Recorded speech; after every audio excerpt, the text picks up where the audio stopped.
What is up, everyone? Welcome to the long-awaited Akali guide. It is finally here. I've been getting a bunch of requests basically over the past year to make this Akali guide, and finally we made it happen.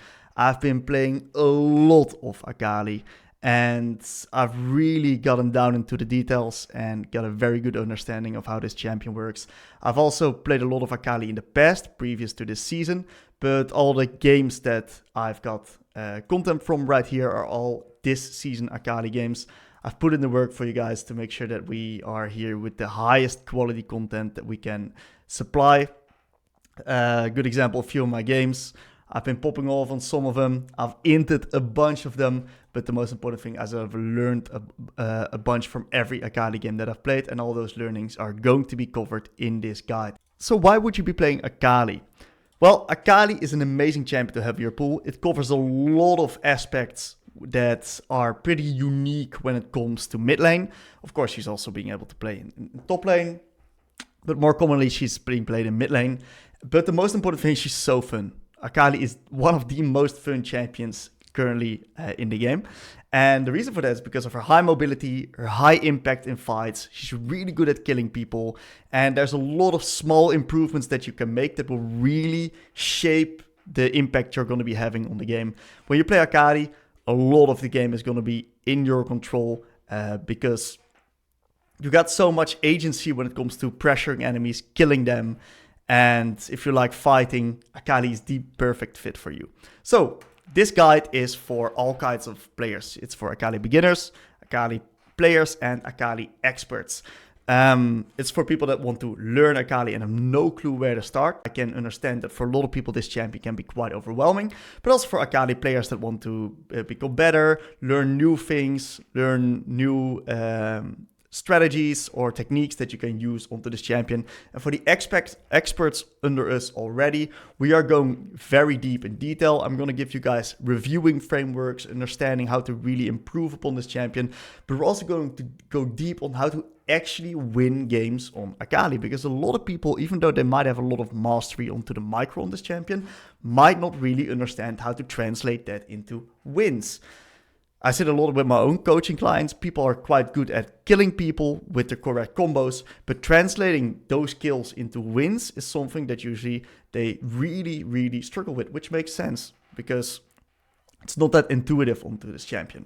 So, what is Akali's identity? Akali is an assassin that likes to fight and skirmish. That's basically all that Akali is. She's a fighter. She's someone that looks to kill enemies. If we look at her kit, she does not offer much else. She has no CC in her kit. She has no shields or any other utility tools. She does have a lot of mobility, a lot of damage, but that's about it. And the way she does that is she does that by assassinating the correct targets and also creating space in fights because of how much threat she exerts onto the enemies.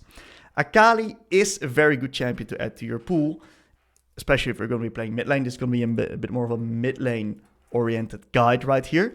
She's a champion that you will feel in control with. She's very good at snowballing, also getting snowballed on. She's not that pretty from behind, but she's very good from ahead. She's really good at one-shotting people that misstep.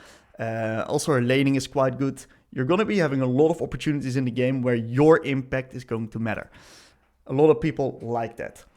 Plus, she covers a lot of weak spots in mid lane champion pools. What you see with a lot of mid lane champion pools, you see the classic mages that really struggle with self-peel. And they've got no mobility, they've got very limited utility tools in their kit, and they're very vulnerable to, for example, aggressive enemy supports and junglers. Akali is a champion that's not like that at all. She has her shroud, she has got a lot of mobility, she's really good at escaping very volatile and high threat situations. So if you're going to be adding this champion to, for example, a pool of 1 or 2 control mages, you're going to be having a much more refined, solid pool for a lot of situations. Because if the enemy, for example, picks Jarvan jungle, Pike support, and a Yone mid, right? You don't want to be playing Orianna or Syndra or Victor in those games because you're going to get annihilated. So in those games, Akali is the perfect fit because it helps with a lot of threat assessment, a lot of possibilities we get there or that we otherwise do not get in the lane. And then finally, she teaches you the game in a pretty good way. Mainly about fighting and skirmishing. And that's something that a lot of other mid lane champions also sometimes fall a little bit behind with. It's like there's not a heavy emphasis on skirmishes. It's more on team fight. But Akali really wants to fight. She wants to be really scrappy. She wants to be killing people constantly around her ult. And if you get good at reviewing skirmishes and understanding how that works, this will also translate to your other champions. So Akali is a perfect fit for different aspects of the game when it comes to mid lane champion pools. So let's talk about runes on Akali. Akali has quite a bit of different options that she can take. And the most common one that's being built right now is Fleet into Resolve Secondary. There's an entire thought process behind that. So why would people take Fleet on Akali? On Akali, you want to be assassinating people, you want to be killing people. Why don't we go damage? Well, the reason why we go Fleet is because it really, really helps in our lane. Fleet grants us movement speed. And movement speed is going to allow us to get into Q range on a lot of matchups. Akali is a champion that wants to be very precise with her tethering, with her movement, and Fleet is going to allow us to be a little bit more aggressive in lane and get away with stuff that we otherwise wouldn't get away with. This is going to allow us to create extra trading opportunities, and this Fleet is going to give us a lot of pressure into a lot of higher ranged matchups. Plus, the slight bit of self-sustain that we get with it is also quite helpful versus those pokey matchups, and this rune is going to be the difference maker in us allowing to beat them and make it a really hard lane for them, versus us being able to just skill up to 6 and basically play a little bit slower lane and then start to play. So this is the big difference maker in the early lane. Presence of Mind, pretty straightforward right here. Very good rune on Akali because of the energy restoration. Most of the times you're going to be seeing Akali run Legend Tenacity right here, because we're going to be pretty vulnerable to Tenacity since our champion is a champion that wants to dive in with our ult and get into the Vanguard. And Tenacity is going to help us get our combos off, make sure that we keep ourselves mobile. If the enemy has no CC, feel free to run the attack speed right here, because it helps us with the speed of our combo, but that's only if the enemies run no CC.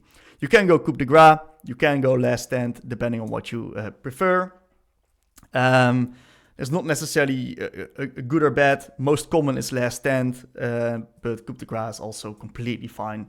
As for Resolve, you can go second wind versus pokey champions. You can go bone plating versus champions that wants to all in you and do not really poke you out. Overgrowth has been the most consistent one for me. And finishing is not a bad option as well, I think. But Overgrowth has just been the most consistent for me in general. Then we always go double adaptive, and in my experience, health scaling is always extremely, extremely good on Akali. You can also run Conqueror. So what is the mindset behind Conqueror versus Fleet? Well, the reason why you would run Fleet is to give you extra laning power, and it gives you that extra mobility in the lane to make sure that you can get onto your target. If you do not need that, then you can go Conqueror, because the damage that you're going to be dealing with Conqueror is way, way higher. A very good example of a matchup that does not need Fleet, but definitely likes Conqueror is Galio. Galio is a very hard lane for Akali, and Conqueror is really going to help us get through him. Another good example is, for example, I like taking Conqueror into Yone as well. You can also take Fleet into Yone, but I like to take Conqueror into Yone. Because it really helps with our all-ins. Conqueror, also very good rune on Akali, massively increases our damage. We got another rune page right here on the bottom right, and this one is the Electrocute setup. Also with Resolve Secondary most of the time, because Resolve Secondary is most of the time going to be the best rune that you can take on Akali, because it helps with the lane. And if we can get a good lane, we can snowball really well. Akali is a very good snowballing champion. So in this rune page, we take Electrocute. So why would we be running Electrocute in some games? This is mainly taken against champions that do not have that much early threat against you. And if you really feel like you can one-shot them at 6 and snowball from there. This is a snowballing setup. We have a lot of early game extra damage with the Electrocute, with the sudden impact, and with the eyeball collection stacking up AP whenever we start getting some kills. Plus Ultimate Hunter is going to allow us to get our ult more up frequently, so we can go for more plays. This is a complete snowballing setup, mainly taken into weaker enemy laners that cannot really bully you and that you have a lot of threat on post level 6. Our trading is extremely strong, our all-in is extremely strong when we get the level 6 on this setup because of the extra damage from Electrocute, putting the enemies in kill threat sooner for our R2, plus the amount of dashes and stealth is going to allow us to get that lethality, plus magic penetration that we can really use as Akali as well. So, if you guys have any questions about the rune setup, feel free to let me know in the comments. Alright, we're going to be talking about Akali's builds, and she has two different kind of builds. She has an assassin build and she has a team fight build. Of course, each have their place. I'm going to be explaining you guys when to build each. We're going to be starting off with the starting item, of course. So there's two main starting items that we can buy, Doran's Ring, Doran's Shield. To put it very simply, if we're going to be playing against a pokey champion in lane that usually has a little bit longer range, we go for Doran's Shield because we want to be regenerating a lot of health in these lanes when they are attacking us. We need this to sustain, but if we're going to be playing against a champion that does not really poke us out in the lane, then we'd like to go for Doran's Ring. Doran's Ring is actually the preferred option if we can get away with it, but a lot of lanes actually pressure us early. That kind of forces us to run Doran's Shield in those lanes. But Doran's Ring has the better stats for Akali because it gives us AP. But if it's necessary, we can go Doran's Shield. This is going to be the case in like probably 70% of the cases we can go Doran's Shield. Probably 30% of the cases we can go Doran's Ring. We can get away with it because of the matchup. Matchup really decides which one we should go for. So as for the assassin build, currently Lichbane is the best starting item on Akali. Maybe in a few patches this will be Storm Surge or maybe Shadow Flame first. Who knows? There's going to be an assassin build. There's going to be a bit more of a team fight oriented build. And currently Lichbane is the strongest item.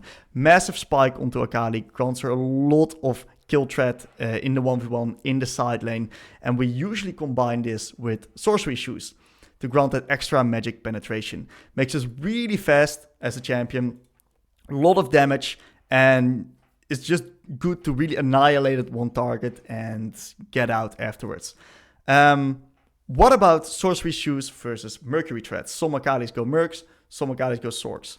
Well, ideally, we always go Sorcs, but some matchups or some team compositions are going to be forcing us to go Mercs because of the amount of CC that they have. A very good example of a champion that kind of forces you to run Mercs is going to be Syndra. Syndra is a champion that really plays off her stun in lane, and if we can avoid that stun or shorten the duration of it, we're going to be avoiding a lot of damage from the Syndra, and this is going to massively help us into the lane, plus the later parts of the game as well, because it just reduces a lot amount of threat. If we're going to be playing against a heavy stun composition, Mercs is also extremely good because our champion is diving into the enemies. And that's going to allow us to press the Shroud, stay safe, or get out with one of our mobility spells. Akali almost never rushes Tabis. Tabis is not a good item on Akali. We got a Shroud for that. We are able to deny a lot of basic attacks with our Shroud. We don't need any boots for that. Just play better. Put it that way. So after Lichbane, we want to go either Protobelt or is it Rocket Belt? I don't know what it is right now. At least it's either one of the two. Either the Protobelt or the Shadow Flame. If you can get away with Shadow Flame, it's an amazing item in combination with the Lichbane because of the insane amount of burst and one-shot potential that you get with the combination of these items. It's a very snowball-oriented item, really strong at 2 item spikes, but the downside of it is we're a little bit more squishy, and if we go the Protobelt, we get a little bit more health in there. It's a bit cheaper item as well, so it spikes a little bit earlier. And the mobility that we gain from the Protobelt passive is actually really good for Akali because it can help you with your combos, getting towards your passive auto attack a little bit quicker with the dash that we do. Or it can help you get in range of the enemies. For example, an R1. So also extremely solid item, which gives us a lot of options on Akali. In my opinion, it's preference. You guys decide what you like in each game. Just play with that, stick to it, and get comfortable with the build. Third item really depends on what we need. Sometimes we're going to be playing against a lot of threat. In those cases, you can be going Zonias, Banshees. But if there's not any specific thing that you have to be careful about, Rabadon's death cap is usually the best item. Grants us a lot of AP, a lot of damage in general. And we can also go like Crypt Bloom or Void Staff, depending on what you prefer. Both items are really good. Crypt Bloom is a little bit easier to build though, but it helps with tanky enemies who build a lot of MR. That's generally the mindset of this build. The mindset of this build is that you're really good in the side lane. You're really good at assassinating 1, max 2 enemies, and then it's done. You're really good in the 1v1 in the side lane. You're very good at annihilating someone and getting out afterwards. While for the next build, this is a bit more of the team fight oriented build. So you build this when you're going to be looking to team fight a lot and skirmish a lot with your team. This build has the benefit of granting you a little bit more damage over time. And it's less bursty, but rather a little bit more sustainable. And it grants you a lot of health in the Liandry's and the Riftmaker, which is going to allow us to survive a little bit of the burst from the enemies in those team fights. But as you can see, because it takes a little bit of a while for these items to stack up through their damage, because it's a damage amplification over time, it takes a while before we can actually kill someone really effectively. Both builds are extremely good. Both builds can side lane, both builds can team fight, but they excel in each of their different aspects. Really big fan of this build, just like the last one. If you want to be team fighting, assess it before the game and really think, okay, this might be a good team fight oriented build with Liandry's Riftmaker. And you think, okay, they got a lot of squishies. I want to be one-shotting a few key targets and I want to be mainly splitting in the side lane. Then you go a bit more for the assassin build. With the team fight build, usually third item, you're going to go a little bit more defensive in Banshees or Zonias. But if you can get away with it or you're hyper fed, Rabadon, Crypt Bloom, whatever is always extremely good. Rest of the item theory still stays the same. If you guys have any questions about the build or any items that you are wondering if it's good on Akali, feel free to let it know in the comments and I'll get back to you. Let's talk about a little dilemma right here. So I got a lot of questions from Akali players about which item to buy first. A lot of people say Alternator is best, a lot of people say Sorcs is best. And to be honest with it, there's no one clear-cut answer. I do have a preference. Personally, I really like Alternator first, even though with the AP nerfs coming up next patch, it might change a little bit more into favor of Sorcs. We're not quite sure, but each has their benefit. Alternator grants AP and a very good active onto, or like a very good passive onto this item, because it grants extra burst when it comes to trading combos. So, and it has a 40-second cooldown. So it really suits Akali's trading pattern, because Akali has very specific times where she wants to be trading. Her W usually 18 seconds cooldown plus the cast. So you usually are going to be trading twice, like once per lane, and then twice before the Alternator comes up. So you use it in every second trade. That's quite a lot of extra damage for you every second trade. And it also really helps with all-ins, just generally very strong item. The biggest benefit of this item is that it grants you wave clear, and I'm a really big fan of early wave clear on Akali, because you get many more options with your wave clear. And another big thing is that it helps you reach your item spikes sooner, and the first item spikes are extremely big these days. So if you go, for example, Lich Bane, if you can get that item rather quickly, it's a very big spike when you become extremely threatening, especially compared to having the components before that. Then we go to take a look at Sorcs. Sorcs grants move speed and magic pen. Akali loves move speed because of her importance of tethering. She loves magic pen because it helps her assassinating people. It also helps with the speed of your combos, because if you have more move speed, you're going to be able to get your passive quicker. You're going to be able to dodge out on more abilities in the lane, especially versus mages. So this item is also really good. In my opinion, it's just preference. The main thing that you have to keep in mind is, right, this item spikes sooner if it comes to actual damage, while this item will spike sooner on the actual item spike. I've had most success with this. I've had less success with the Sorcs, but maybe for you it changes. In the end, it's preference. So this section is for the beginner Akali player. If you're an experienced Akali player, feel free to skip this. This is not that important for you. we're talking about ability identity. So what does each ability do? So her passive, if you damage an enemy with an ability, either your Q, your E1, your E2, your R1, your R2, whenever you damage someone with one of those abilities, you get a ring around the target where you can walk outside of the ring. You get extra move speed towards enemy champions and extra damage onto your next auto attack. So with the amount of abilities that we have, we can really increase our damage output by a lot if we're going to be using our passive a lot. Then when it comes to our Q is our main damaging trading ability, and our main wave clearing ability goes hand in hand. And at the end of the Q, it actually slows targets for quite a considerable amount for 0.5 seconds. So it's not that long, but it's just enough that if we hit someone at max range, that the slow actually allows us to grab our passive, run at them, and then get another Q off. So very, very nice ability right here. Our W, it makes us invisible, and it grants us extra energy. And we can use this offensively, defensively. Because of the extra energy, we can get extra abilities off. But because we go into invisibility, it's also really hard for the enemies to trade back upon us. We can use this to escape ganks. Many useful tools to with this W. Very long cooldown on this ability, but it's extremely versatile ability that will help us a lot in lane, with trades, with skirmishes. This is our go-to ability. If we're good at using W, we're extremely proficient at winning fights, creating space, and also surviving lane.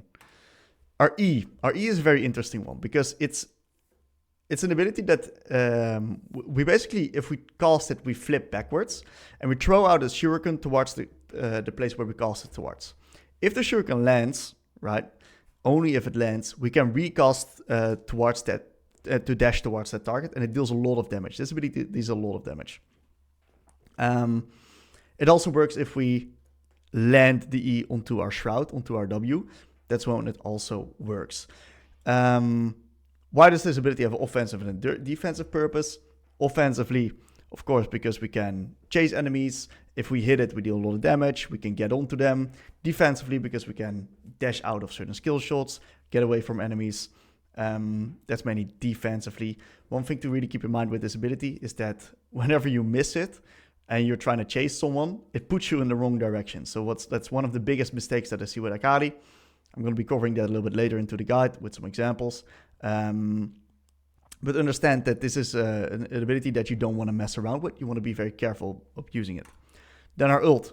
First cast. We dash towards an enemy champion and we deal damage towards all the enemies that we pass through.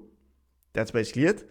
And the recast, we can use that within 10 seconds. We dash in a random direction. The first cast is centered onto a champion, can only use it on champs. The second cast, we can do it anywhere. And we also deal a lot of damage, increased by targets missing health. So if the enemies are lower, we deal more damage. This is an ability that we want to be using, the R2, on lower enemies. This R2 is also really good at, just the R in general, is really good at side laning and escaping from nasty situations in side lane. This can all go through walls. So very versatile ability, but this is our main ability that we're looking to kill people with as well. So we're going to be talking about Akali's micro, and Akali's micro is actually pretty tricky. There's many different combos that we can use, and it's really hard to understand when to use each combo. So I've categorized it in such ways that it's pretty easy to digest and understand when to use each combos. We're going to be starting off with her trading patterns. So which combos are we going to be using in lane? The El Clasico, which is going to be used on most setups, fleet into Q. And this is very straightforward. We get fleet proc onto a minion, we get the move speed, we run at the enemies, we chip them with the Q, we back off. That's a very simple trading pattern. Another thing that we can do is we can Q, auto attack, Q, and then the auto attack is of course the passive auto attack. So what we do is we Q, we back off, we auto attack, Q, we also use W in here. That's not really what matters. And as you can see, it's a very clear, easy trading pattern that gets a lot of damage off if the enemies disrespect us. So how can we use our W to trade? Well, we can use it, for example, in the previous example where we get a little bit of move speed with our W. and we use it to get a little bit more energy, to get an extra Q off, but we can also use our W offensively to look for trades. So in this case, right here afterwards, I am going to be playing against Azir, and Akali versus Azir, I want to be getting onto the Azir because I'm shorter range than the Azir. So what do is I see that he wants to be out-attacking this wave right now. He wants to be clearing these minions. So I want to be trading onto him. I want to make it hard for him to do that. So I use my W to get onto him, Q him, make it hard for him, force him to walk away from these minions right here. And then you really use my W aggressively to make it really hard for him to play in this lane because of his health disadvantage, of course. So now we're going to move on to one of my favorite trading patterns. And this is something that I see a lot of Akalis that are not that experienced onto Akali not utilize this trading pattern. And that's the E backwards start. So why would we start with E backwards? Well, into a lot of these matchups, we need to be closing the gap, getting onto the enemies to actually start trading, because in a lot of matches, we're going to be playing against ranged characters. So what we do is we E backwards, Q, and then we can walk at them, out attack Q. Very annoying trading pattern. We use our W in as well to make sure that they cannot really trade back onto us. And this is really how you can bridge the gap between you and some control mages. And really start trading with them effectively. And I think this is something that you really gotta feel out and start getting comfortable with. And what I also recommend is that you really are aware of what threatens you and what not. If you're playing against the Bel'Veth, you cannot really do this because Bel'Veth can be in the bush. We can get killed also through our shroud. So this is a trading pattern that you got to be a little bit wary of, but if you start to understand how to use it, it's very effective at beating enemy laners that you are better than. So to give a little bit of extra context towards this one, we can also do it a little bit differently. So versus some matchups, you want to be trading into them the way that we do, but we will actually want to be less committal. So instead of actually going onto them and then going for a little bit of a longer trade, we want to get out because we're maybe under a lot of threat, or these champions have trading patterns that if they take extended trades into you, that they can beat you. And what we then do is, let's quickly play it out again right here. What we then do is we start with W. So if we start with W, what happens is we're going to get a shroud, and then we E backwards right here. So this is where our E goes. We get closer towards the Orianna, but our E sticks onto the shroud right here. So we get an escape route, and it shows really beautifully right here. We E backwards, Q, out attack Q, and we go back towards the edge of the shroud. Once again, right here, shroud, E, and we out attack Q, and we go back towards the shroud. And it's impossible for Karma to trade back into me because I go back towards the edge of my shroud. Really, really annoying trading pattern for the enemies to deal with. Love this one. And you can also use it if you're quite far up in the lane, you want to look for a trade. W backwards, E, out attack Q, and as you can see, if you use your shroud properly, you can still use the shroud for cover to make it hard for the enemies to trade back onto you. So now we're going to look into a little bit more. It's still a very good trading pattern, but this is a little bit more of an opportunistic one. This trading pattern is one that you cannot really go for always, and you got to always be very careful about. Some matchups we're required to use our E reactively, but sometimes you can also use it proactively. So in this matchup, I'm playing as Karma. I E, she wastes her W, and if I fish for an E like this, I can actually now start trading onto her. I wait out her shield to get some damage off, and right here, really easy pickup as a kill. Beautiful, fish for an E, and because she wastes one of her major cooldowns as well, instantly free kill for me. Very good trading pattern if you find the angle for it. We're going to move on to the all-in combos. So Akali has a lot of damage in her kit. She's an assassin, and she has a lot of kill threat post level 6. So with her ult, she can actually all-in targets, even from full health. And if you know how to use your combos, right, then we're going to be able to get a lot of free kills on enemies that don't suspect it. So let's cover the possibilities that we have. We're going to start off with an R1 into slow E. And what do I mean with this is we get a lot of passive hits. This is not the fastest all-in combo. We get a lot of passive hits. We use our R, so I get a beautiful level 6 onto this rumble. As you can see, I'm comboing myself in a way that I get a lot of passive procs. And I also land my E. My E is a very high damage ability right here. It's really important that I land my E. And it's really, really oppressive. This guy just came to lane. I reach my level 6 power spike. I instantly one-shot him. This is Akali right here for you. Many has probably seen it. To really break this one down really quickly so you guys understand, I start with Q, I grab a passive right here. Start with Q, grab a passive, I ult over him, I auto attack, Q, E to get another passive proc right here, that is the E1. Then I E2, auto attack, QR, auto attack, a lot of passive hits. And it's the perfect amount of damage and gets a really clean kill like this as well. So very nice kill. We can also do this in different situations where we can do it a little bit faster. We don't have to always get all those passive hits because we're maybe a little bit more fat or more items. So in this case, we are E, E2 to really slow it down. What we do is we are E, and because I'm in fog of war, it's really hard for him to know where it's coming from. RE, land to E, E2, auto attack, Q, R. Very easy pickup, a lot of damage right here. So we had slow E. So right here I go for pretty slow E. It's not the fastest combo right now. You can also do a faster E. But one thing that you have to keep in mind is that with the slower E, you can basically do it always. You just go RE instantly onto your target. It's pretty consistent, but it's not super consistent.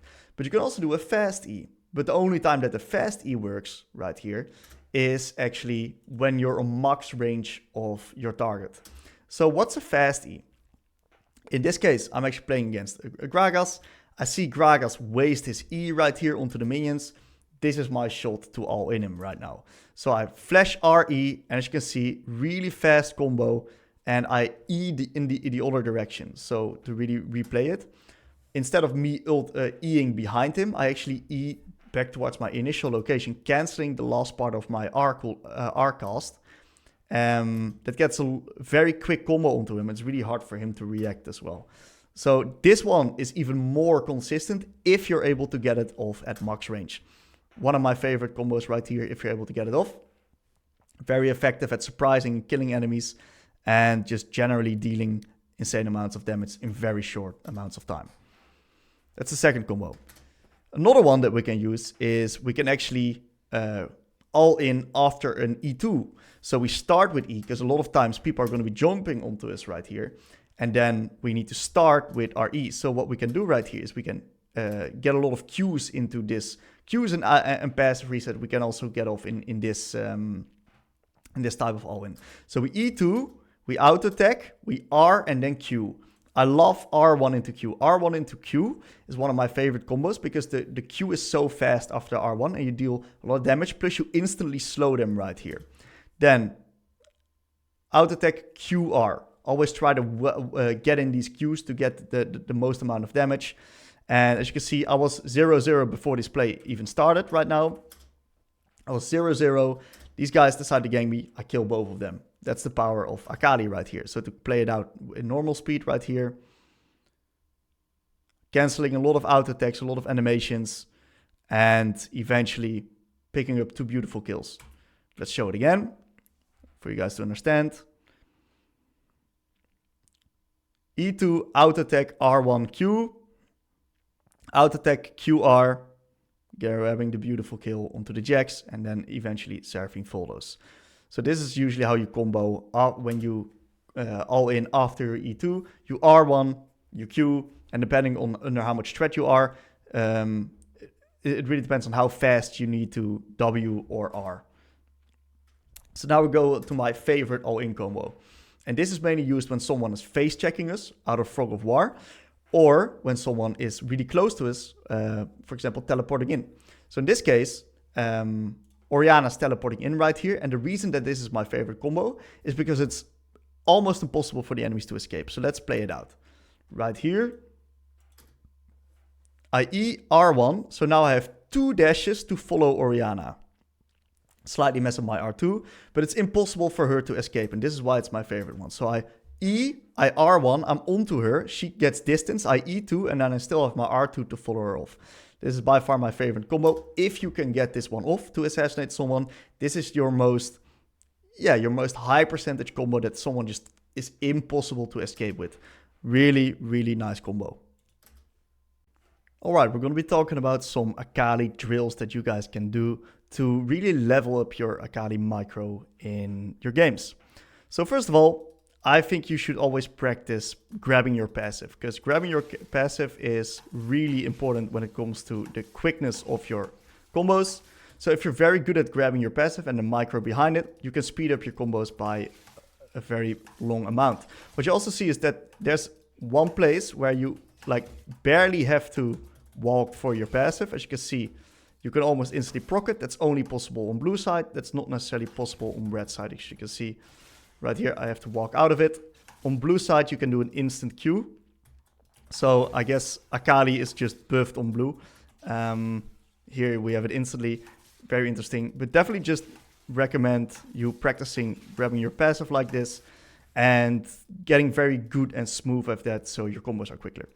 So we also can practice some of our trading combos. For example, starting with E and then doing this. This is a very strong trading combo that you can just practice, because if you're good at this trading combo, you're going to get a lot of success in your lanes. Another one that you can practice is starting off with the W right here and then going back towards your E. Very solid trading combo to practice. But the most important thing to practice is your R usage. And which ones are the ones that we have to practice the most? Well, we have to practice the fast E, the R fast E. So this one that we have to practice constantly to really get good at it. If we do not know how to do this, the only way to do this is if you're at max range R cast. So you R1 and then you E towards that same side of where you're clicking your R. You can also do the slower RE, which is this. It's also pretty consistent, but the other one is more consistent if you're able to pull it off. Those are definitely good ones to practice as well. You can also really practice trying to get Qs into your combo, for example. But the most important ones are the RE, the fast one, grabbing your passive, and some of the trading combos. I want you to practice that in practice tool, get good at it so you can execute that in your games. We're going to be talking about Akali's lane right now, and we're going to be starting off with lane micro tips. So what are we looking for when we're in the lane when it comes to the micro? All the strategies are a little bit later, but we're going to start off purely with micro. We've seen this one before. We want to Q after getting the fleet movement speed. So we get the movement speed from fleet right here. We get into range, proc a Q, and get out. Very easy combo right here, very non-committal, slowly chipping away at the enemy's HP bar. Usually it's a very good trade for Akali because Akali runs D-shield, so if they trade us a little bit back, that's fine because we regenerate it up anyway. That's your better trading combo levels 1 to 3 usually on Akali. The second thing that we want to do is we want to Q on enemy last hits, especially in melee matchups right here.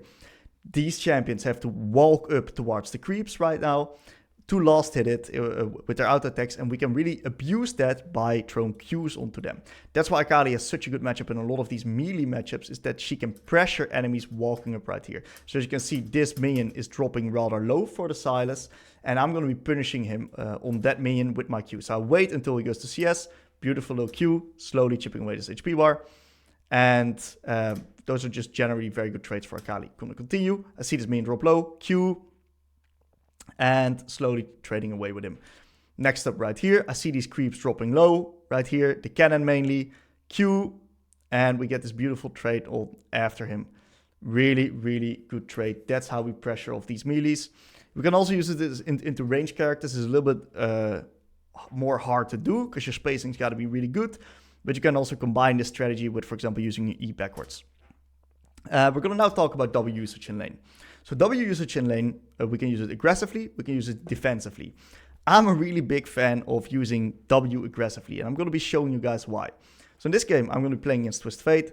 Lane is a little bit equal right here. Wave is slow pushing back into me. What I can do is I can force trades onto him. I want to interact with him. I want to beat him. My champion is really good in the 1v1.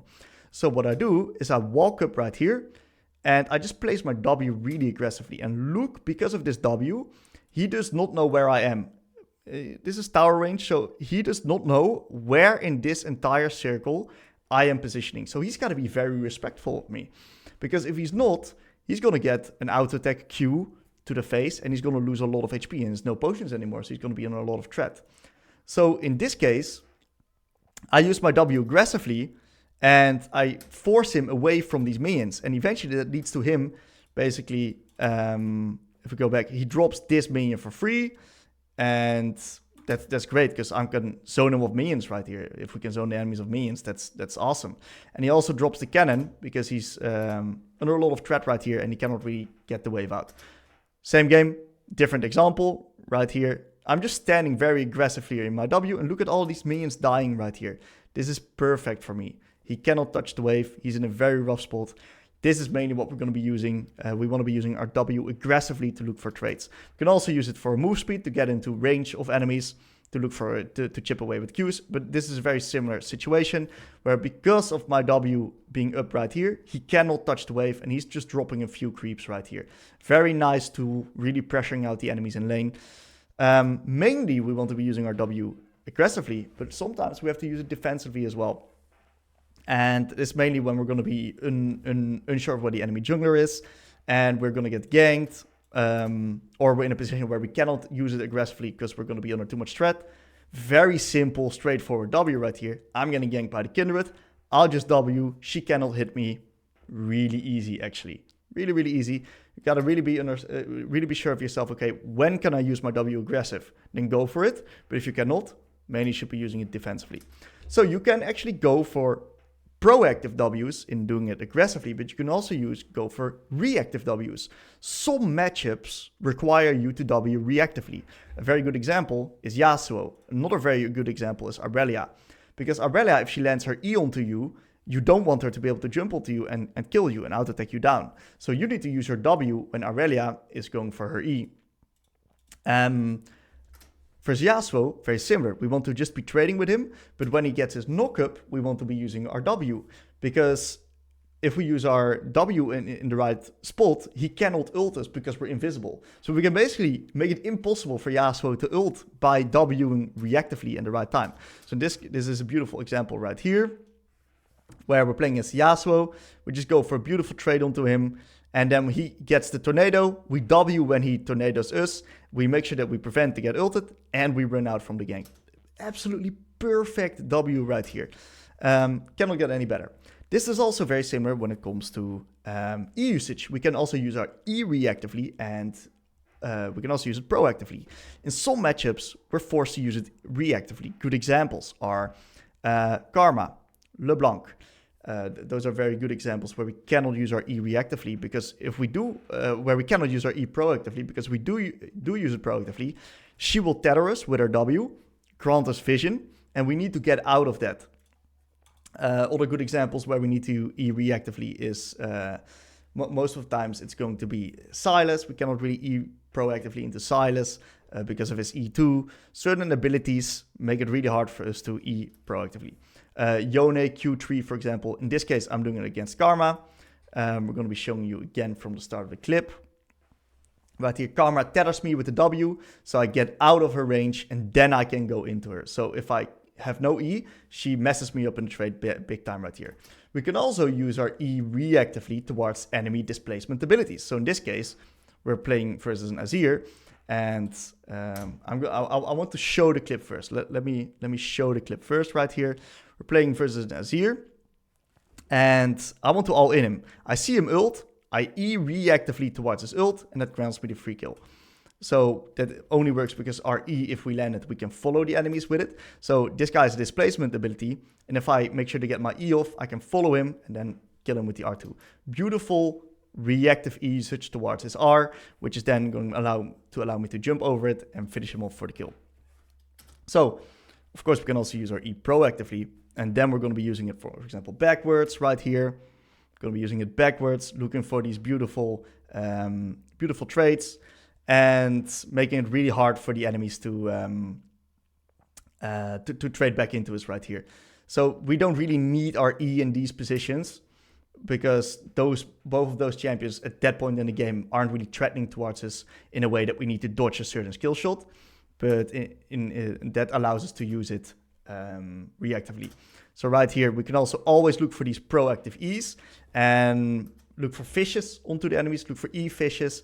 In this case, I'm against Karma. She wasted her W, and that allows me to grab a kill as well. So very strong trading pattern. what does Akali want to be doing in the early lane? First of all, what is the early lane? Well, we're going to be defining the early lane as levels 1 to beginning of 6. So basically end of 5, beginning of 6. That's the early lane. What does Akali want to be doing? She wants to be playing the lane opportunistically. What do I mean with opportunistically? That means that she ideally wants to be playing to win the lane, but she cannot brute force it. She cannot hard force it. She needs to play around smart trading patterns, and she needs to understand her limits in certain matchups to actually make use of these trading patterns to then eventually win lane. Akali is a champion that can win every single lane if you know how to play it, if you know your trading patterns, and if you know what to look for with proper micro. So she wants to be preserving her HP, and we don't want to be taking any unnecessary damage. We want to be giving CS when needed. CS is really important if we can take it, but the most important thing is that we actually are able to take good quality trades. If we're able to take good quality trades, we're going to have pressure in the lane. We're going to be able to win it because Akali plays a lot with kill pressure. We want to be trading and playing around our cooldowns and energy. We have very high energy costs in the early lane, so don't try to force trades when you have no energy. We have very long cooldowns on our W and our E. So mainly our W, you want to be very wary of that cooldown because that's a very favorable trading tool for us in the lane. And our E is a little bit less. In some matchups, we need it more than others. So it's really important that you get into the matchup specifics as well. How does the matchup force us to use our E, and in some cases also the W? Really have to figure out, can we do it proactively, or do we have to use it reactively? One thing to keep in mind is when you're playing Akali, early game skirmishes, pre-level 6 can be very tricky. Our early game skirmishing is pretty flip. It's not that strong, high energy cost, high cooldowns. Yes, we have some damage, but it's really hard to get that damage off consistently without putting us in a little bit of threat in a lot of cases. So our early game skirmishes is usually not that good. So be wary and be very clear in your intent of which ones are playable and which ones are not in our favor, and feel free to call those off that are not in our favor. When we reach level 6, we want to be making plays with our ult. We want to be on tempo to make plays for the ult. Usually Akali wants to reset around minute 5, minute 6, because she can get her first item then. It's usually going to be the Sorcs, the Alternator, or the mask item before Leandri's. I can't find the word of it. Doesn't matter. And then TP back to lane and then start making plays proactively with her R. That's usually also when the grub spawn. Minute 5 is when the grub spawn, so we can reset at minute 5 or the wave afterwards. We're going to be in a really good position to fight grubs, especially with her ult. That's exactly what Akali wants to be doing, but that's when we're really going to be covering in the late lane section. We're now going to also talk about the importance of really proper micro and spacing on Akali. So proper micro on Akali is extremely important in the early lane because of how important taking trades is on Akali. So if we have better micro than the enemy laner, we're going to be able to demolish them. I'm going to be showing you guys an example of this lane right here, and I'm going to be explaining you guys through my thought process of how I'm able to demolish this Karma by good positioning in the lane, baiting out enemy spells, and just very solid micro overall. It's going to allow me to take favorable trades. So I'm playing versus Karma. What do we know about Karma? Karma is a very strong early laner. She's a lane bully. She has a lot of damage, but her abilities work in a very specific way. Her abilities cannot go through minions. It's impossible. So what Karma wants to be doing, Karma wants to be looking for Qs onto you on the same side as you are. So if Karma is standing right here, what we want to do is we want to stand on the opposite side. So we want to stand right here because it cannot go through minions. It's impossible. So if she's standing right here, we want to be standing right here. We want to mirror her movements in a way that's really hard for her to get these abilities off. And what she wants is she wants to be right here on the same side as us, making it really easy for her to get these Qs off, start poking away at her HP, make it really hard for us to play. Her Q also slows, so if we get hit by it, it's really hard for us to get into range and do something back into her. So another thing to know about Karma is that her Q can also AoE through minions. A lot of people stand behind these minions, think, oh, I'm safe versus Karma, it's going to be fine. Then she Qs these minions, you get hit by the AoE. And most of the times, because especially in the higher elos, people know how to position against Karma, that they need to be on the opposite side, so she cannot hit you. A lot of times, Karma will actually be able to find AoE Qs through the minions because that's what people are disrespecting the most. So I'm going to be playing as Karma. My mindset in this lane, play opportunistically. So I know that versus Karma, I will be able to win trades against her if she wastes her Q, because then she has no slow anymore. Then I can get onto her and start looking to trade. So initially, I'm feeling out the lane right here. I'm seeing, okay, what is Karma's intention? I see that she tries to Q through the minions right here. So this first one, I get pretty lucky to dodge because I'm barely out of range, but now I at least know what she's going to be aiming to do. So I grab the creep, and right now my mindset is, okay, if I can bait out another one of those Karma Qs, I can actually look to slowly start chipping away with her at with my Q. So what I'm going to be doing is I'm going to position myself in such a way that it's really, she looks at the position and she wants to Q me, even though I'm baiting it out and I'm anticipating it. So where am I going to stand? Just behind these minions right here.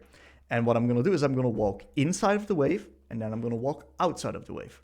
Just inside and outside of her range, really trying to bait out her abilities. So right now, I stand inside of the wave, in, out, baiting her Q. Beautiful. Switching up my movement patterns right here. And I'm going to be able to be full health right now, go for this beautiful fleet Q onto the Karma, and she was not able to retaliate because I baited out her Q. So perfect micro right here. I know she's now going to be doing the exact same thing. So I'm going to be positioning myself just close enough to these minions that she wants to Q, but just far away that I'm going to be able to survive the Q. So once again, she misses another Q right here, baited it out beautifully, and I'm going to be able to get all my farm for free without losing any bit of HP. Look at my positioning again, right? I'm going to be so close to the minion right here that Karma wants to Q me, but whenever I see any sign of her looking to Q me, I'm instantly clicking back and dodging out her abilities. So this is going to be, I'm just close to the minions, I'm standing up, boom, I see her RQ, I instantly dodge out on the damage, and now able to just farm up for free without losing a single bit of HP. How beautiful is that as Akali, that you're not getting pressured in the early lane versus a very strong early laner. Getting myself a 2 CS lead from the first 2 waves already. That's beautiful. It's exactly what you want. This is the micro that's going to win you lanes. So we're going to continue right here. Playing versus the Karma. Got to be a little bit careful. And once again, look at my positioning. I'm so far up in between the creeps that I want to bait out her abilities. But so far in a way that if she tries to Q, I try to dodge it. In this case, she gets me. Of course, it's not foolproof. But I am going to be trying to bait it out constantly. Because sometimes I'm going to be able to get an angle right here. And I get a beautiful trade onto her, which is very good for me. Because right now, D-Shield is going to regenerate me while she has no regeneration. So these kind of trades are just generally amazing for me as Akali. I'm able to slowly chip away at Karma's HP bar and prevent her to be able to bully me as a strong lane bully. So another reason why this is so important on Akali is because on Akali you run D-Shield Second Wind. What does D-Shield Second Wind do? It heals us over time. D-Shield heals us over a period of like 8 to 10 seconds. I'm not entirely sure. I think it's 10 seconds. D-Shield heals over a period of 10 seconds. So what happens in a lot of people when they're going to be playing a lane is that they just bash their face into the enemy laner. And when you're playing a D-Shield champion, you get the max value out of it if you get hit basically once every 10 seconds. And a lot of mistakes that I see is that people are just going to be running into the enemy, headbutting abilities every 4 seconds. So we don't even get the max value out of our D-Shield all the time. And they're just dropping lower, and they're not sure why they're dropping so low. Sometimes it's really important to bait out abilities, grant your D-Shield that time to regenerate you. And if you're able to do that, then it's going to be really hard for the enemies to manage your increased health regen all the time. It's going to be very hard for them to play the lane. Because of your insane health regeneration, you're going to be able to beat them. All right, everyone's favorite part of the guide, the matchups. So I've categorized the matchups a little bit differently. I haven't categorized them in good or bad for Karma. I've categorized them in a way that it really explains the way that we want to be playing against these champions. So we got the lower threat mages right here. We got the higher threat mages or laners in the second category. We got the easier melee champions in this category. And we got very situational champions. Situational champions are champions that the better player will just win. And I think in the easier melees, those matchups are easier for Akali. But the situational matchups, if you're the better player, you will win these matchups. So we're going to be covering each section one by one. And I'm going to be giving you guys tips and a way to approach these type of matchups. Really categorized beautifully for you guys to understand how to approach them, what to do, what to look for into these matchups. Going to give you guys plenty of examples so you guys really can visualize it as well. Let's take a look at them. We're going to be starting off with the first category of matchups, which is the low threat mages. So this category of matchups, they're the easiest lane for Akali. They do not have the damage in their kit or the resources to beat Akali if Akali plays it somewhat well. These guys will not be able to kill you in lane. These guys have longer cooldowns than you. They struggle matching up against Doran Shield. Of course, we do always like go Doran Shield in these matchups, except for versus Kel maybe. We want to play quite aggressive. We really want to be using our fleet to get close towards our enemies. Trade around our cooldowns. So whenever we have W up, I want you to go for aggressive Ws. I want you to E forward aggressively. Really play around your cooldowns. Try to heavy trade. Try to win the sustain battle. We got much more sustain. If we try to match them in the sustain battle, we will win. Play for small win trades with our Q, especially until level 3, level 4. Mainly use your fleet into Q, into W combos. And then once we reach level 4, so once we reach 2 points in our Q, that's where we can start Eing backwards onto them and go for those E backwards trades and really start chipping away at the HP bar. If we take good trades into these matchups, they will suffer. We want to be holding our wave a little bit neutral or on our side, ideally, so we can zone the enemies off and we can force them to walk up aggressively into the lane. If Akali is onto the long lane versus these champions, these guys are struggling because then they need to expose themselves and that is going to allow us to take trades into them. Let's take a look at an example, a perfect example of a low threat mage matchup. So in this matchup, I'm going to be playing against a Xerath. And Xerath, what we know, he has very high cooldowns. He has mediocre damage in the early lane. And what do I want to be doing is I want to be upping the lane aggressiveness. He has very low self-peel. I want to get onto him, start trading aggressively with him so I can pressure him in this lane. That's my goal, pressure him. Make sure that my sustain beats his ability to wave clear and skill up. So how am I going to do that? First of all, I am going to want the minion wave to start pushing into me. So I can really start taking trades on the extended lane. If the wave gets stuck right here, that's perfect for him because he can just farm up safely under the safety of his tower. So what do? As I stand inside the minion wave right here, baiting out his W. So what happens right now, he hits the creep, the comet hits right here, and now it's beautiful because now it's the wave slow pushing into me. And this damage, I'm going to regenerate anyway with my D-Shield, Second Wind, and Fleet. So, beautiful. He's got no W right now. Let's walk at him. He needs to CS this creep. I'm going to Q him. Perfect. As you can see, wave very slowly pushing into me. Grabbing my fleet right here, grabbing the creeps. He needs to CS this creep. I'm walking up into him. Auto attack, Q. Going for another auto attack, dodging out on his W. Really good micro right here. And he's fucked already from this spot. It's over for him. Level 1, it's already over for him. So I'm going to be regenerating a lot right here. I want to look for a trade, but I had no Q. Small little mistake. He didn't punish me for it, luckily. And as you can see, the wave's now beautifully coming back into me. I'm going to be trying to play up a little bit more aggressively. Look at my positioning right here. He just used his W. Wave's pushing into me. All of these creeps are dropping low. He's got no abilities. So I can just stand up extremely aggressive right here and make it very hard for him to last hit. Look at my positioning. I get W. I zone him off the creeps right here. He does eventually reach his level 2. I don't want to get hit by this Q just yet. So I stand away from it. I look for some more Qs onto him. He respects me right now. But look, he has to give all of these creeps right here. Not as a gift, but he has to use abilities onto it. So this gives me more room to now use abilities onto him. I thin out the wave to make sure that it doesn't push too hard into me. And I'm going to be pressuring him more and more and more. So another fleet into Q. Beautiful. Look at my positioning. Look at how easy it is for me to zone him off. Very aggressive W here again. Dodging out on his abilities. Pressuring him off the wave. As you can see, it's just unplayable for him. I E backwards. I got traded on a little bit in return, but that's completely fine. Once again, very aggressive posturing. I don't want to be too aggressive because I need to CS my own cannon as well, of course. But as you can see, he uses both W and Q on this wave. So and he's now so it's practically over for him already. This lane is completely over. I can now focus on my CS. Right here, I E backwards. Out attack to make sure that he cannot trade back onto me. Wave's now slow pushing into Xerath because I'm trading a little bit too much with him. That's quite alright because I can just fix it myself right now. because of the amount of wave control I have. I hold, I don't, I slow push this wave, so I can hard push the next wave right here. I go for a few more trades into the Zerath right now.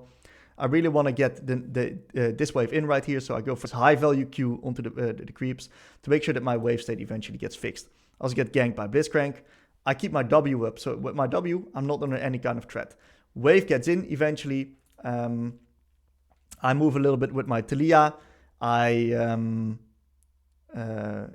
just help her with the scuttle a little bit with my pressure. And now wave is pushing back into me. Perfect. I'm still going to be able to, gonna look for these Q trades onto Zerath because he has no potions anymore. So every Q that I land is going to stick onto him right now. And with the wave pushing back into me, this guy is under a lot of threat. He has to take a reset with the amount of resources that he's on.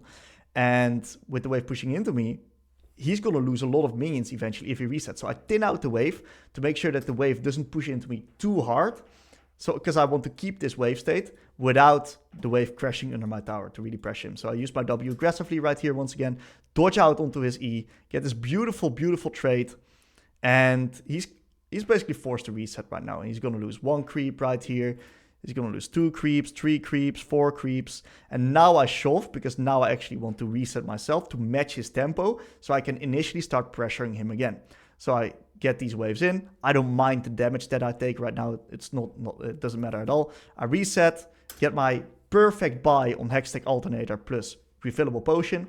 Perfect tempo back in lane right now at TP, 5:30. Time for Grubs or Dragon, whatever it is.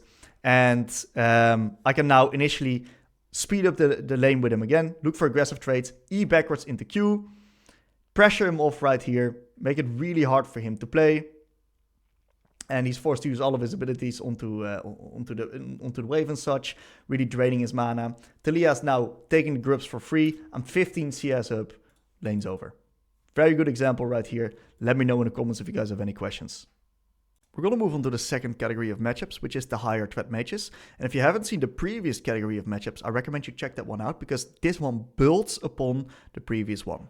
So, how do we categorize these type of champions? These are burst-oriented mages with either self-peel abilities that are annoying for us to deal with. Very good example is Talia E, Twisted Fate Gold card, we got Vex W, Wei EQ. A lot of self-peel in here that makes it really hard for us to consistently get trades going onto the enemies. Or these champions have more trading power. So for example, Annie, a lot of trading power. Akshan, not really a mage, but definitely plays a little bit in that aspect. They got just much more trading power, and we got to be much more careful in the way that we approach our trades, and a little bit more respectful as well. We cannot just go onto, keep the wave on the side, then move up onto the enemies and win trades. No, we got to be a bit more thoughtful. We got to trade more opportunistically. So good trades will allow us to win these matchups, but we got to be very clear about when can we start taking good trades. So we want to be baiting out enemy spells. We want to be giving some CS. We want to make sure that we preserve our HP so we can actually trade into these enemies. We also want to understand how to use E in these matchups. So, for example, good examples are LeBlanc, Karma. These are all matchups that we cannot really E forward into. Another good example is Nico. We cannot really E forward into these champs because they just mess us up. We need to E reactively towards these champs. Otherwise, we're going to get destroyed in our trades. If we try to face tank these guys, most times we will lose. So it's really simple. We're going to be taking good trades into these matchups. We're going to be winning. We're going to be taking bad trades into these matchups. We're usually going to be losing. Against a few of these matchups, Mercs are a very good option. For example, LeBlanc, Syndra, Nico, Lissandra. These are all champions that really Mercs is extremely good into because it prevents their CC and allows for us to have more mobility in fights and in the lane.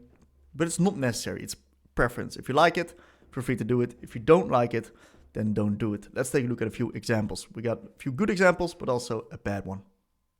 Alright, so first example is going to be Orianna. So the reason why Orianna is a little bit more of a higher threat matchup is because her trading tools are just much stronger in the early game. She's got pretty short cooldowns. Her auto attacks hurt if you take too many of them. So you want to be quite careful in your approach versus this champion. So in this lane, I'm still looking to trade opportunistically into her. And I'm going to be trying to dodge out onto her abilities and try to stay as healthy as possible. So in this case, we trade pretty heavily. And in my opinion, this is worth for me because I'm going to be regenerating a lot of HP. She has no health regen in her kit, so I'm very happy with these trades. But I do got to be a little bit careful that I don't take too much damage, so I cannot really disrespect it right here. I got to allow her to push myself in, take a little bit of distance from her, try to bait out some of my movements so it's hard for her to land her Q onto me. And I got to give a little bit of CS. I got to give that creep, because if I move up right there, I'm going to be taking a lot of damage. And I just want to be preserving my HP mainly. So I got to be really keen. Okay, she uses her Q right now. I can now contest my creeps right here without really dying. I have to sometimes use my W defensively under the turret right here, as you can see. Trying to get as many creeps as possible while staying as healthy as possible. It's not easy, but I think we did an okay job in this early lane. Right now, we can start to really, with this left, be a little bit more aggressive in our approach, especially now she used her Q. Maybe I can look to find some trading windows onto this Orianna. She used the Q right here in the lane. That means that I'm now able to walk up. She now has Q again, so I got to be a little bit more careful. But I got my W, dodge out under her spells. I got a pretty solid trade. And this is pretty good for me, because it's going to be really hard for her to get me extremely low. And she's now also under a little bit of pressure here from the individual lane. Very good QW by her. I could have dodged out onto this. And you can see already a massive difference in between this vault right here and the previous one. As you can see, I'm dropping extremely low. I got to play it extremely well around my fleet healing. And a little bit of an outplay here onto the Orianna, eventually killing her. But this was a massive difference with the last vault already. Like the Xerath wasn't able to get any damage off onto me. And this Orianna actually did a okay job trying to get me low. She took a few bad trades. She took a tower shot, which eventually led to her dying. But you can see this matchup is, we got to be paying more respect in these matchups. So I get the wave in, I reset back, and now we get to this level 4 mark where we can really start Eing backwards, especially when Orianna Qs the wave right here. E, out attack, Q, out attack Q, and really chipping away at this guy's HP bar. Really good stuff for me. We got a nice little skirmish right here going on. And because I'm a little bit stronger than Orianna right now, I'm pretty happy taking this one. We do a pretty neat trick with our E, not losing any minions in the process right here. And we're just going to be trying to use trade onto this Orianna whenever I see a window, baiting out a Q like this. And then we can W aggressively right here. QW. Sadly missed that one. Sometimes you make a misclick. But overall, lane state is in a pretty good spot right here. And I want to get priority right now because my Kha'Zix is looking to contest the grubs. Eing forward, getting a little bit of damage off onto the Orianna. Eing backward to make sure that she cannot really trade extensively into me. Not the best W. But right now I have priority for the grubs. We get the grubs. Pretty good stuff right here. And it would be nice if I let the wave come into me right now. So I can possibly find an R window onto this Orianna. I get the Amumu coming in here. Get Orianna's flash. I'm in a great position. I can hold the wave right here. Deny her a lot of creeps in the meantime. I can posture up very aggressively. And eventually we get a nice little skirmish here where we kill the Orianna. She had no flash. Pretty good example. Lane is much more threatening. But if we trade well around our cooldowns, if we respect her a little bit here and there, the matchups are still in a very decent spot for us as Akali. So the second example, I'm going to be playing against Karma.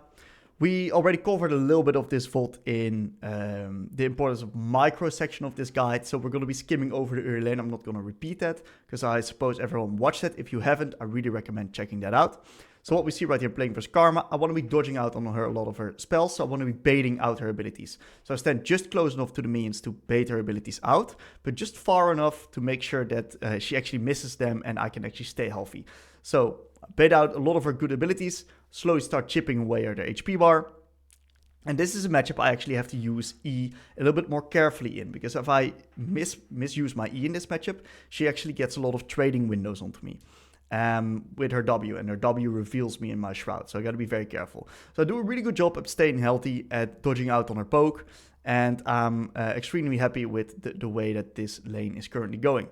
Looking to get the CS in her tower right here. Trying to do my best.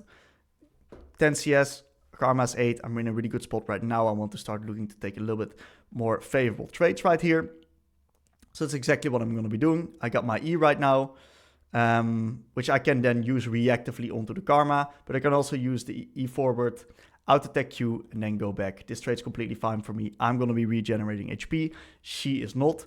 And she has no R right now. Got to be a little bit careful. And she takes a pretty good trade here with her W and with her Q.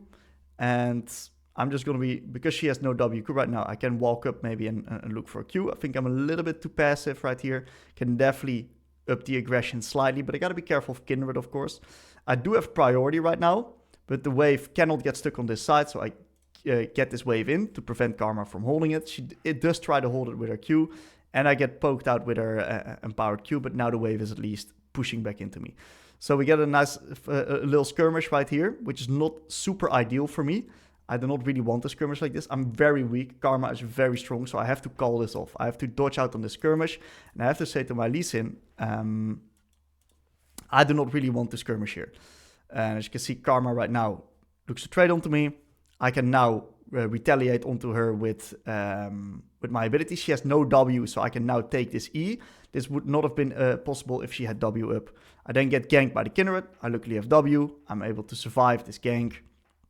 As you can see, a little bit more threat into this lane. It's really important that I make sure that I keep taking favorable trades. And I got to be a little bit more careful with, just in general, the positioning that I have in the lane. But overall, still very winnable matchup. As you can see, I'm in a super good spot right now. And especially with the wave state, the way it is. With this wave state right here, she is screwed because the wave's pushing into me. We're soon to be reaching level 6. So if I can hold it right here, she's going to be under threat because on the long lane with me level 6, she's basically dead. So we see a little skirmish going on here in the top side jungle. I want to prevent her from moving there. And she kind of struggles doing that with the wave. So I try to keep her right here. She goes to look for her W onto me. I Q, E, and that's really good for me because that's a pretty decent small win trade right now. Really want to be chipping away their HP bar slowly, thinning out this wave ever so slightly as well. She used the Q. Maybe I can look for a trading window right here. Yep, Q into E, and then nice reactive E usage. This is the perfect example of reactive E usage. I use my E to get out of her tether right here, and then I can actually respond with the second part of my E right here. Beautiful stuff. And forcing the bar to help the Karma shove right here. I even hold the wave. I reset, beautiful reset on my Alternator. And from this point, Karma is in a really real spot because I'm going to reach level 6. We have this beautiful lane state right now where she's under a lot of threat. And I can just look to step up aggressively, look to take trades. I bait out her Q. Gragas comes to gank. Beautiful ult from the Gragas. And this basically guarantees the kill onto Karma. Karma has no TP. Her lane is over right here. So, decent lane. Few mistakes. Few very good points, especially in the early part of the lane. As you could see, this matchup was a little bit more threatening. I had to use E reactively to really get good success in this matchup.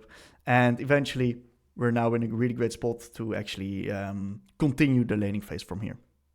Okay, so this is a little bit of an example where I missed the ball. My micro is not good in this game, and I actually get punished for it in this matchup. So this is a matchup that is, it's pretty playable for Akali. It's pretty good for Akali if you manage to stay healthy. And I think that's where I dropped the ball. I think I'm a little bit too greedy with my positioning. I don't respect the Wei enough. That's eventually what's losing me this matchup. So against Wei, what do we know? Wei is a champion that wants to mainly be looking to get QQ trades onto you. So Wei he shoots the fireball. Very similar to matchup as Karma, actually. Because Wei also wants to be standing right here on the same side of you as the lane. And wants to be going for those QQs, poking you down, and really making it hard for you to grab the CS. But this guy actually does something very smart. And he actually started with E. Beautiful EE. And he's really going to look to contest me on average creep right here. I sadly missed that one. And he's going to be able to slowly chip away at my HP bar. And we're going to make it really hard for me to lane. So as you can see, another EE from him. Very good ability usage. And yeah, the poke is slowly starting to stick. I'm looking to get a Q onto him, but he doesn't let me. He has some pretty decent spacing right here. He gets to level 2. I have to give a lot of creeps right here, which is really unfortunate because I would love to get these creeps, but he zones me off pretty decently with his level advantage. He gets the 2-wave crash, and if I play it well right here under the tower, I can actually get all of the creeps. Thankfully, he has no Q, so I'm in an alright position here. I only managed to get 6 out of 12 creeps. It's not ideal. I'm a little bit behind. And you can see this guy is positioning himself really aggressively because he knows I have no W. And he gets this massive trade onto me. This is a clear-cut way trade. Good play by him. Taking a lot of my HP bar. And it's really hard for me to get any return trades into him because I'm constantly using my Q to farm. I constantly have low energy. My cooldown's not available. So it's really hard for me to trade back into this guy. And that's mainly because my micro is not good enough. I am not baiting out his abilities properly. I'm not taking my own opportunities. I missed the cannon right here. I do get a Q onto him, but I do miss the cannon, sadly. And as you can see, I have to be using my abilities a lot defensively rather than offensively. I would much rather like to use these abilities offensively. And he's now constantly able to stack these waves into me and able to basically pressure me under the tower right here. He has another beautiful trade, gets a lot of damage onto me. And I think right here I should actually be a little bit more aggressive. I am a little bit more aggressive, but I slightly mess up the placement of my W. E backwards is really good, but I should actually W more here instead of backwards. So my mouse cursor was not in the right position right now. Which hurts me because instead of me being able to Q out attack Q, I'm only able to get a Q. And that's not the best trade for me. He gets another beautiful Q onto me right here. Into E, into passive. And you really see that I'm also taking a lot of auto attacks to the face. I'm not respecting this guy enough. And it's really starting to hurt my HP bar. And right now, a skirmish actually breaks out here on the bottom side, which is not ideal for me because I'm really weak in these type of skirmishes. Wei gets a beautiful... Wei's playing it like almost perfect. And this fight is there for completely lost right here. In a way that Wei gets a kill on the Brown. And... Wei gets a kill onto Kai'Sa. So Wei now has 2 kills. I didn't play the lane properly. I did not put enough pressure onto Wei. I was not able to stay healthy enough, so my skirmishing is not good. And this is basically a lost lane from this point. Wei actually gets extremely strong right here. So much that he's actually able to just completely annihilate me from this point in the game. I think he lets a beautiful ult onto me. And yeah, this is my position in lane. I have to blow my ult. He gets a very good fear onto me as well. And this is just not a position that you want to be in. Complete disaster. Well played to him. I need to step my game up. The next category of matchups are going to be the easier melee matchups. So what do these matchups have in common? Their trading patterns are pretty straightforward. So Diana wants to dive deep into you. Yone is dashing into you. Aurelia is dashing into you. Talon, Echo, they're all dashing into you. It's really obvious of how they're going to be trading. And that makes it really easy for us to use our W and our E in a right way that we can actually win these trades. So in these matchups, taking good trades is extremely, extremely important. If we take good trades, we'll be able to win the lane. And the way we do that is we play around our cooldowns. Keep in mind, our energy is quite low in the early game. Our W and our E cooldowns are quite long, so make sure that you actually trade around those. And you really want to get into the details with every matchup of how the trading patterns play out favorably. Each matchup has slightly different trading patterns. For example, Yasuo has a different one than Aurelia, has a little bit different one than Akali. And I really want you to go look up VODs of the specific matchups or try 1v1s to really figure out how these trading patterns interact. Because if you're able to do that, that's when you're going to be able to win these matchups. Most important thing, don't waste your Q. Q it. Q only when the enemies are trying to CS. So when the enemies are stepping up and guaranteed standing still to auto attack, that's when we Q, that's when we punish them. All these champions are melee. They have to walk up usually quite far up into the lane. We can punish them on it. We want to be thinking about how to use our W and E into these matchups. Some of them require reactive W and E usage. Some of them we can actually use a little bit more proactive. And ideally in these matchups, we want to be slow building waves. So slow build waves, slow push in the early lane so we can actually pressure them with a level 2 advantage. And then harass the enemies onto creeps. That's the ideal way to play it. It's not always going to play out. Some champions have higher wave clear than you in the early game. They can force pushes. That's also completely fine. We just let it crash. We slow build, slow build, slow build. That's the way we play against these type of champions. So these matchups are extremely snowballing. If we mess up, we're screwed. In general, that's the trend between these champions. That's why it's so important to get specific, get granular of how each of these champions trade and how your kit interacts with it. Your best friends are going to be high elo Akali FOTS. We're going to be taking a look at a few examples right here. We're going to be starting off with an example of Faker playing Akali into Katarina. And I think Faker does an absolutely splendid job in this game, really showcasing how Akali wants to be playing these type of matchups. So what he does is he auto-attacks the caster creep right here to get the wave push.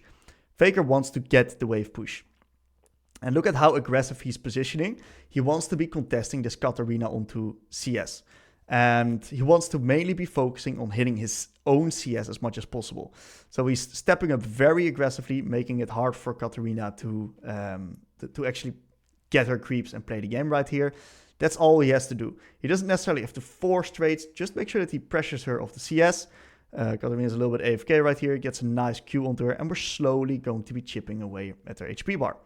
We're now slow building this wave. So this is beautiful because a lot of these blue minions are dying while Katarina cannot last hit them because of how aggressive Faker is positioning right here. And we're using our W nice and aggressive right here. Katarina is a matchup that if we take good trades, if we have a decent wave state, she is not actually able to all in us on the long lane, especially pre-6, post-6 changes a little bit. But what we see right here is I love this aggressive posturing from Faker, trying to contest Katarina on this creep right here. Slow building waves. And another beautiful Q. Sadly, take a tower shot. See if we can try to get the wave in. The wave does not fully crash, but you can already see that Faker's accumulating an insane CS difference right here. Just by slow building and pressuring Katarina off CSing. Of course, there's a little bit of luck involved as well. This Katarina cannot really play, and some of the minions die at very unfortunate timing. For example, this cannon, she must be fuming from this one. And one thing to keep in mind when this matchup is Katarina can jump behind you. So always make sure that you don't rush your Qs, but always use it at the right time. We get a few very decent trades in, sadly taking a lot of tower damage, but right here, really contesting Katarina onto this creep right here, making it hard for her to get the CS. And I think he hit every creep. Faker hit every creep. So once again, we're just going to be slow building into the Katarina right here. And Kata now actually gets a little bit frustrated. We go for a nice Q out attack Q. Very nice E at the back end as well. Just for a little bit more chip. And Wave's now actually slow building into us because this guy has taken so many bad trades, this Katarina. She has no potions anymore as well, that we can just hold the wave on our side and pressure off it. So we have an interesting little skirmish going on around here. This is very tricky usually for Akali, but he actually Faker plays it perfect. And he's very far ahead in lane. So he's actually able to do it. If Katarina would be much stronger, this would be a little bit more risky. But he gets 3 assists right here, shoves the wave, resets, gets back with Alternator. Beautiful, beautiful base. And right now we're just going to be looking to pressure Katarina again and again and again onto CS. Making sure that waves are slow building constantly, either into us or into her. And in this case, he's holding it because he's taking so many good trades. He's constantly Eing backwards as well right now, just to keep up the pressure versus this Katarina. And yeah, she's screwed right now. It's over. Lane is completely over. We got a 25 CS lead. Very beautiful stuff. Now let's take a look at an example where I play the same matchup and I actually mess up. All right, so same matchup, different players. This was the first time that I played versus Katarina, and I actually had no clue how to approach the matchup. So you're going to see how I get exposed in this one. So I did not actively think about how Katarina wants to be trading into Akali. And as you can see, I'm looking for this aggressive Q, but she dashes behind me and she dodges my Q, and therefore gets a really good trade into me because she has Conqueror as well. So really good trade by the Katarina. And I really got to understand of how does this trading pattern work. So I should have waited for the first creeps to drop, rather played the slow push and then contest her onto the creeps and see if she started Q or E first. Because if she starts E first, I need to hold my Q and I cannot use it aggressively. So, yeah, I took a pretty shit trade for Kata right here. And once again, I look to Q aggressively. She dodges it again. And she gets another beautiful E out attack trade onto me. So she's taking really good trades in this lane, this Katarina. And she's really, really pressuring me on my own mistakes because I do not have the experience to actually play against her. So she reaches level 2. And she actually goes onto me, keeps her Conqueror stacked. And auto attack resets her. And she just played it perfectly. And this is really the difference between understanding how to play matchups, understanding how trading patterns work, and not understanding. Because this was my first game versus Katarina, and I got completely annihilated in this game right here, which is good because you learn from these type of games. So in this example, I'm going to be playing against Aurelia, and Aurelia is quite interesting in the aspect that she actually has a little bit more wave control early than me, and I need to use my W a little bit more reactively or my E reactively to her E. The only thing that I cannot have her do is I cannot allow her to take extended trades into me. If I am able to prevent that, then I'm in a pretty good position. So I want to just take short trades, constantly play around my W cooldown, and that's when I'll win. So initially, I want to contest these creeps right here. I don't really want her to Q onto me right now, because then she's actually able to take a little bit more of an extended trade, even though I do have bone plating. So a trade out attack for Q, that's completely fine for me. And she's going to be allowed to actually slow push the wave into me. So beautiful Q contesting her onto this creep right here. Very good, very decent amount of damage just in general. And I am going to have to sacrifice the push because she has a little bit more wave clear than me. And I think in hindsight, I may be able to contest her a little bit more in the early game, but I have to test that out. I'm not entirely sure. If you look at the really highest levels of play in KR Challenger, how they do it. And in this position right here, I also reached the level 2. And you can see that this trade, it's really hard for Aurelia to navigate. I use my W move speed to get out of her E. I sadly missed my second Q, but that's completely fine because this trade is still very much okay for me. Wasted is a beautiful spot right now for me in the fact that it's really hard for her to get it in. She needs to use a lot of resources for that. She does so, she takes tempo reset, and then I also shove that wave, reset myself, come back, and lane state's completely equal right now. So with this pushed in wave, I want to be contesting her onto the creeps right now. And I'm really safe up here because I can always W reactively. So it's really hard for her to trade into me in a proactive manner because I can just always react with my own abilities. That's why Akali is actually one of the best champions into Aurelia because it's so hard for Aurelia to trade. So I roam up top. I don't get much. I do get the cannon. Lane state still quite equal. I want to be slow building back this out into the Aurelia. Want to try to crash this wave to make sure that my wave is not in too awkward of a position. Just mainly to look into Q Aurelia when she gets too close to me. And whenever she E's, always just W reactively because she can never continue with her own spells right here. Pretty good Q right here onto the creeps. Getting some favorable trades off. And eventually we're able to get grips with my priority. I'm going to be able to reach level 6 real soon as well. And because of all these trades and me playing around my W, I'm actually in a pretty decent spot. So unfortunately, I get ganked by the Rel, but it's still completely fine because I got a lot of very good trades onto the Aurelia. So I'm just in a very decent position right now in the lane. Very, very, very decent.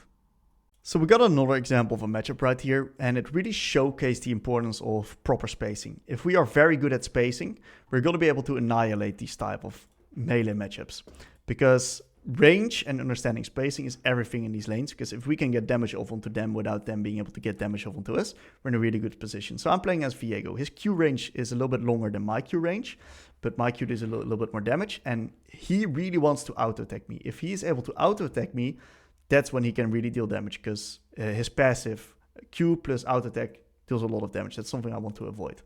So I'm going to be looking to contest this guy onto creeps right here. Very beautiful high-value Q. And I want to make sure that I always stay outside of his auto attack range here. So very nice dodge onto his Q here as well, making my D shield do the work. Very nice Q onto his auto attack on the creep. And I'm really baiting him in here, dodging him out, spacing him out, canceling his auto attack by proper spacing. And I'm starting to take really, really, really good trades. Very good Q here on the backhand as well.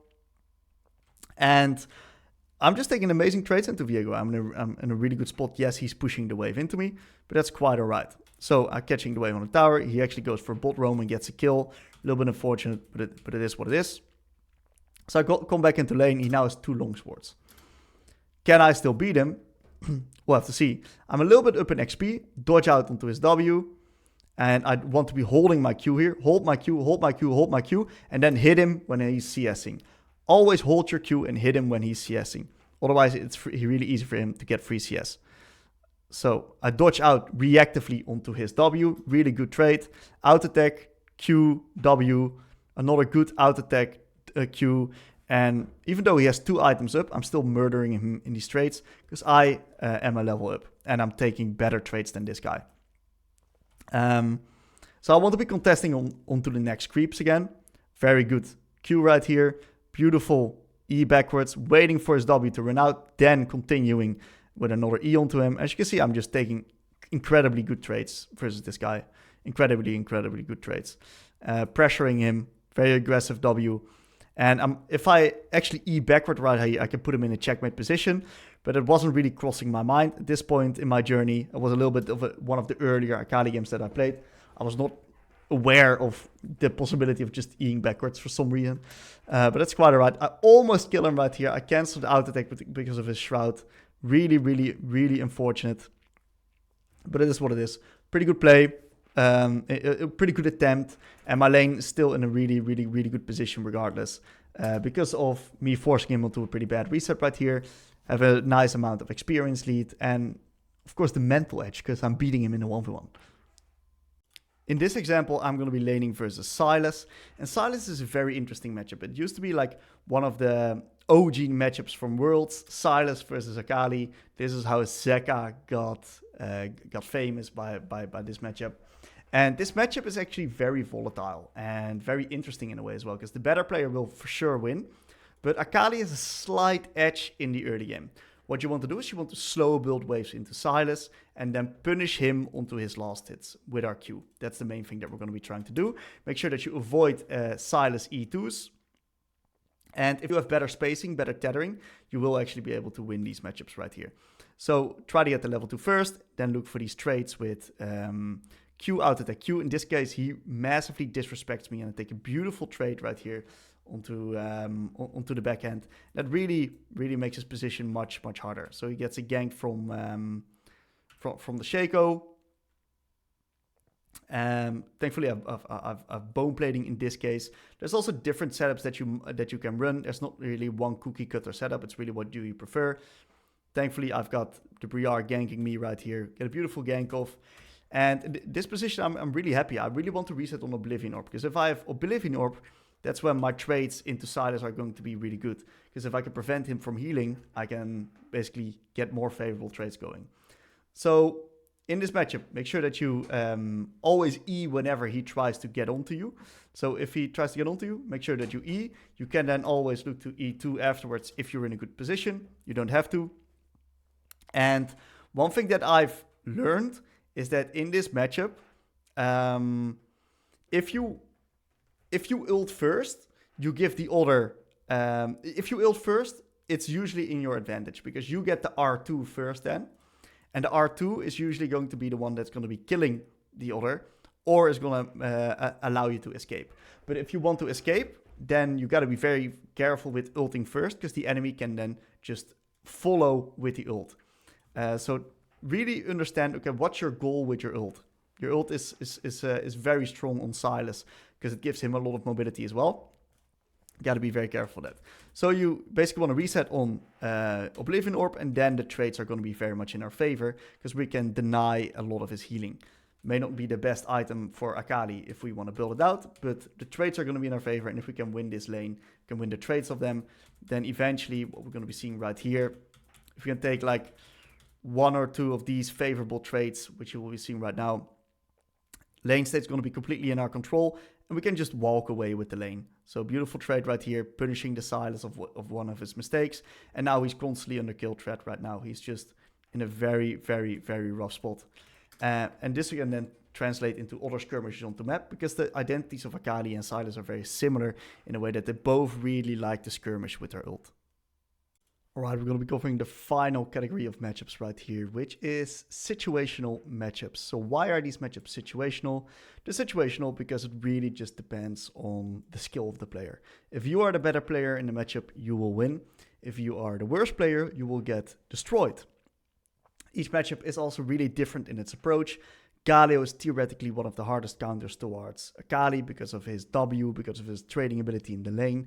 But Akali can definitely win if she understands trading patterns. Skirmishes 2v2 are really hard. Kassadin, Akali should theoretically win pre-6. Post-6, she can also do a few things here and there. But a good Kassadin will know how to minimize and will know how to beat an Akali. Same with Zed. Good Zeds will minimize. Sylas, good Sylas players will understand how to trade into Akali. It's just very specific. And if you haven't watched the previous matchup slide with where we talk about the easier melee matchups, I recommend you watch that, because we're building upon the stuff that we talk about in the previous slide. The better player usually wins. They play out very similarly to the previous matchups. So all the details are going to be described in those in that slide.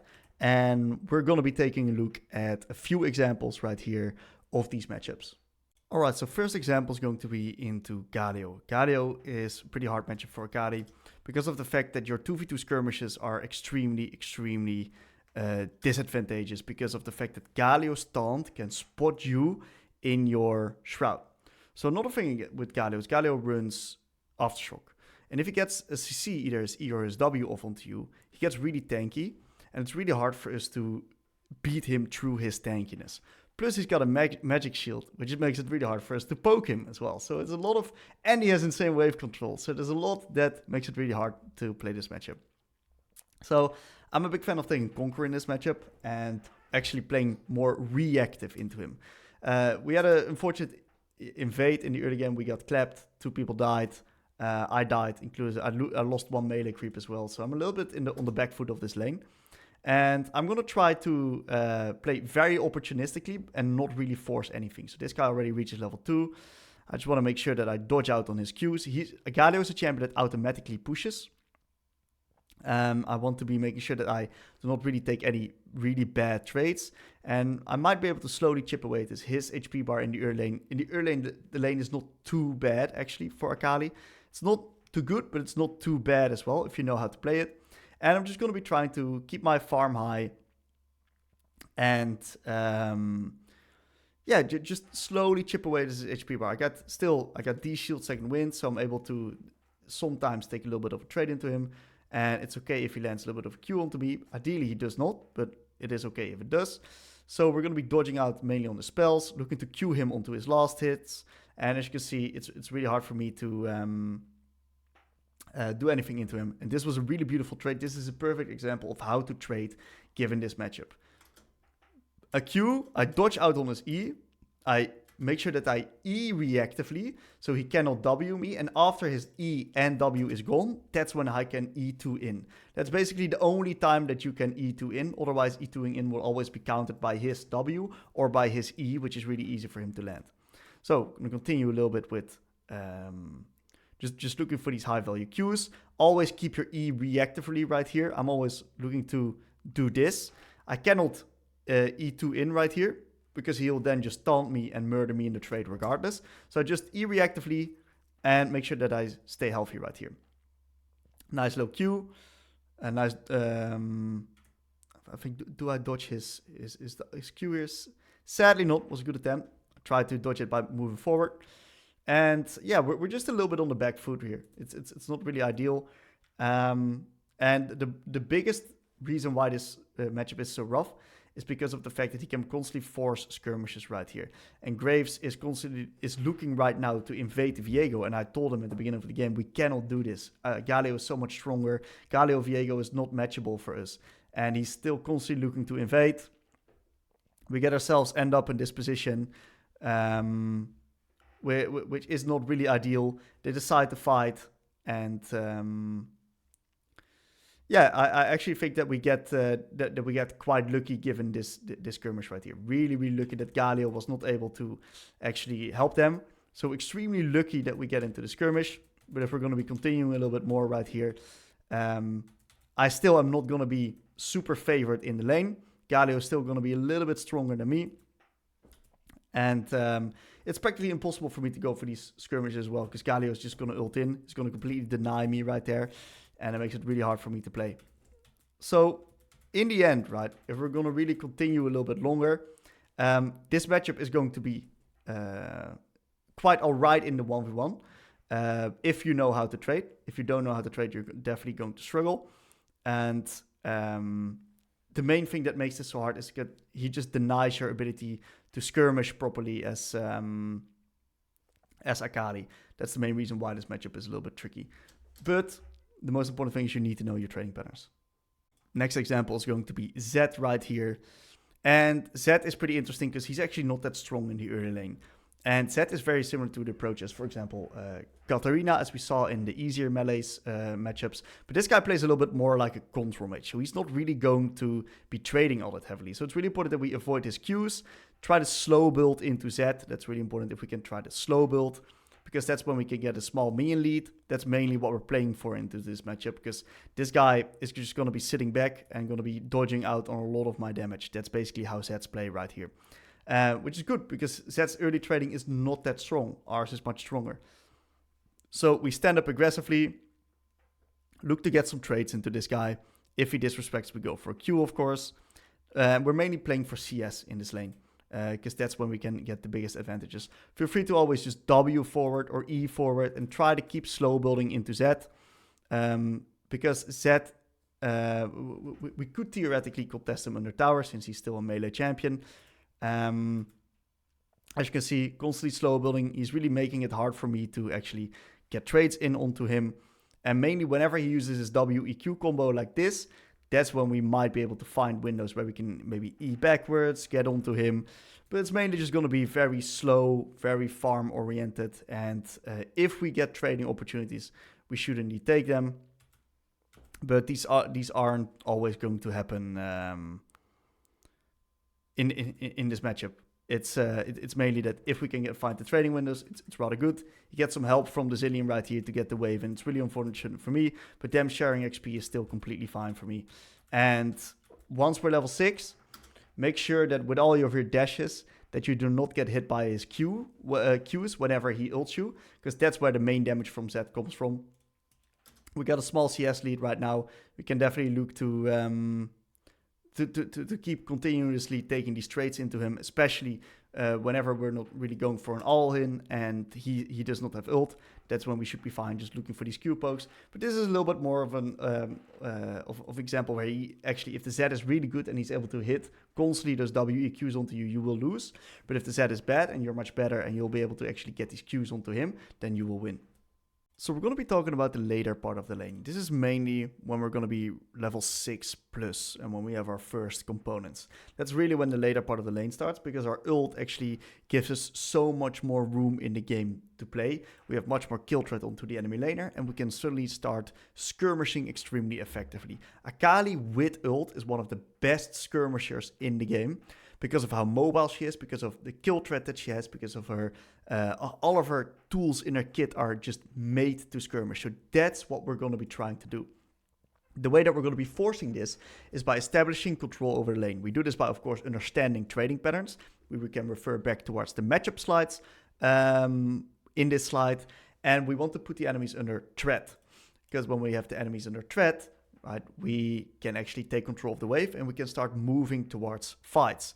Make sure to understand which trading patterns we need to use. This is where matchup understanding really comes to play. And then we want to actively look for skirmishes with ult.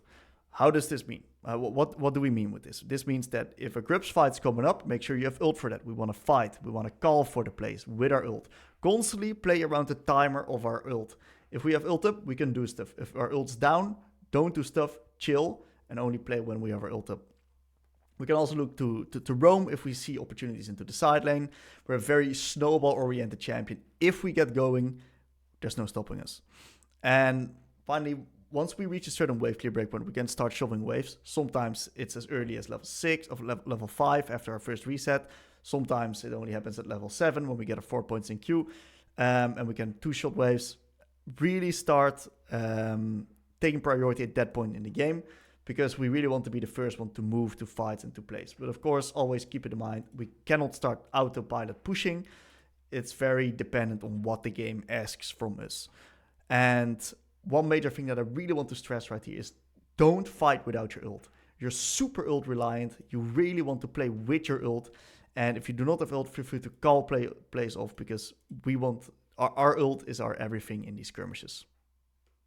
So in this first example, I'm going to be playing versus Xerath, and this is a very decent lane for me. I already destroyed him in the early part of the lane, and right now I want to be making sure that I actually play quite opportunistically. I've got my ult up, I got my first Alternator, I'm really strong. I want to look for opportunities in the game. Taliyah is currently on Grubs, and I'm just going to be taking good trades into Xerath to really pressure him. I'm going to be Eing backwards right here. As you can see, very hard for him to trade into me. Beautiful Eek backwards, really chipping away this HP bar. And Xerath is basically a non-factor at this point in the game. Yes, he has a little bit of priority right now, but that's quite alright, because I got still full lane control due to the fact that I took these good trades. I see a skirmish happening on bot, and because I have so much lane control, I can just go there, because Xerath cannot really do much against me. So I move towards bot, I'm pinging, I'm watching. Really good camera panning right here. We really need to take a look at what exactly is happening. I see an opportunity on the Nyla. Flash R. Kill the Blitzcrank as well. Get the kill onto the Nilly. And we're rock and rolling from this point. It's unbelievable what this does to our champion right now. And this was all possible because I took very good trades into Xerath. I spotted an opportunity by looking properly on my map and looking properly onto bot. And that actually granted me a triple kill, basically, and this puts the enemy team, which was first winning bot, now in a really tough position, because now my bot lane has a lot of firepower to get back into these guys. So I grab my Dark Shield, grab my boots, very beautiful reset. Very exactly the same story right now. I want to shove wave, play with my R. I see something happening on top, plays over. I've got ult right now, play onto the dragon. So I'm extremely, extremely strong. Does that mean I want to dive head first here into this fight? No, not necessarily. I want to be quite opportunistic. So I see Blitzcrank going in on me. I'm hyper fed. So I see a beautiful opportunity right now. Onto the Blitzcrank, killing him. Nilly is busy with the dragon. So it's really hard for the Nilly to basically join us, because the enemy team is very disjointed as this play. So I get another beautiful double kill. I see that Senna's also killing the Nyla onto bot. And because the Nyla takes the wrong way, I get another kill onto the Nyla right here, really snowballing me into the mid of late game. And from this point, game is over as Akali. It's completely over for the enemy team. Only thing I have to do right now is just get this reset off right here. Beautiful reset. We got R again real soon. Grubs are up, so I want to move up top, look for some more skirmishes right here. And game just explodes from this point. All right, second example right here. I just reset. I got my Alternator. I'm coming back with my TP. My Lee Sin's ping for grip. So perfect reset. And I'm almost level 6 right here, so I want to be fighting. I got a little assist, and I see that Rumble's disrespecting me. So instantly already, with my level 6, I can just all in him, kill him, because I've got a lot of kill threat onto him since he disrespected me and he didn't respect me reaching my level 6 right here. So I kill the Rumble, guarantees the grips, I reset.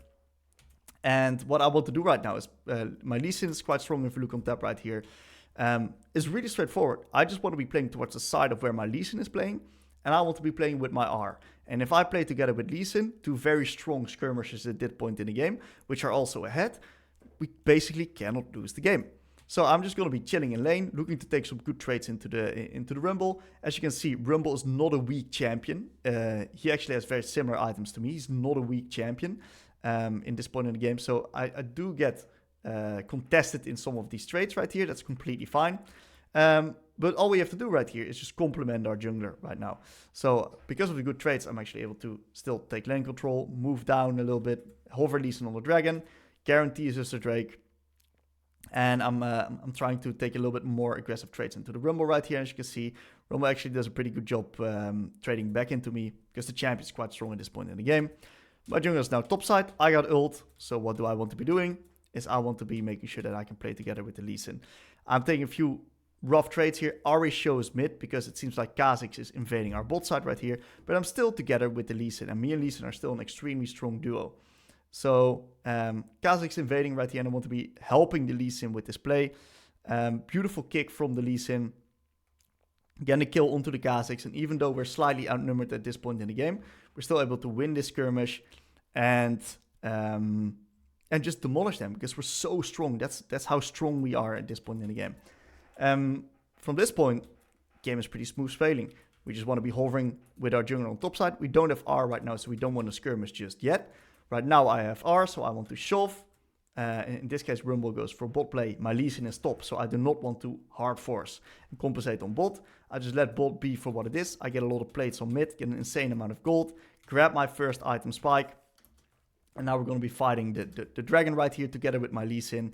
I get surprised by the Rumble. I get a little bit greedy on my ability usage, which eventually I do kill the Rumble, but I do get killed as well. But because we're just so much stronger than the enemies right now, get a beautiful Sona ult, kill the Yana as well. And again, from this point, it's just a rep. In the early game, there's going to be a ton of situations where we are going to be forced to skirmish. And what we really need to understand about early game skirmishing is that it's slightly different than mid to late game skirmishing. In the early game, skirmishing is a little bit slower on Akali. And that means that we have more room to play around our passive procs and that we have more time to get out the maximum DPS rather than really assassinating someone, which happens a little bit more frequently in the mid to late game. So early game skirmishes on Akali are mainly ideally taken with ult because that's when we are extremely strong. And we are extremely ult reliant in these skirmishes. So before that, be very wary with the way that you approach that. But for early game skirmishing, there's a few tips that I'm going to give you right now.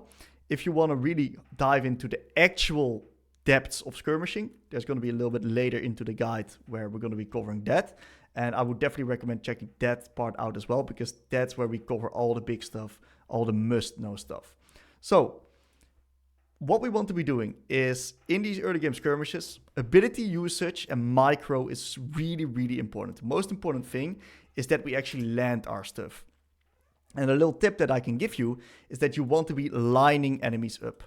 So what do I mean with lining enemies up?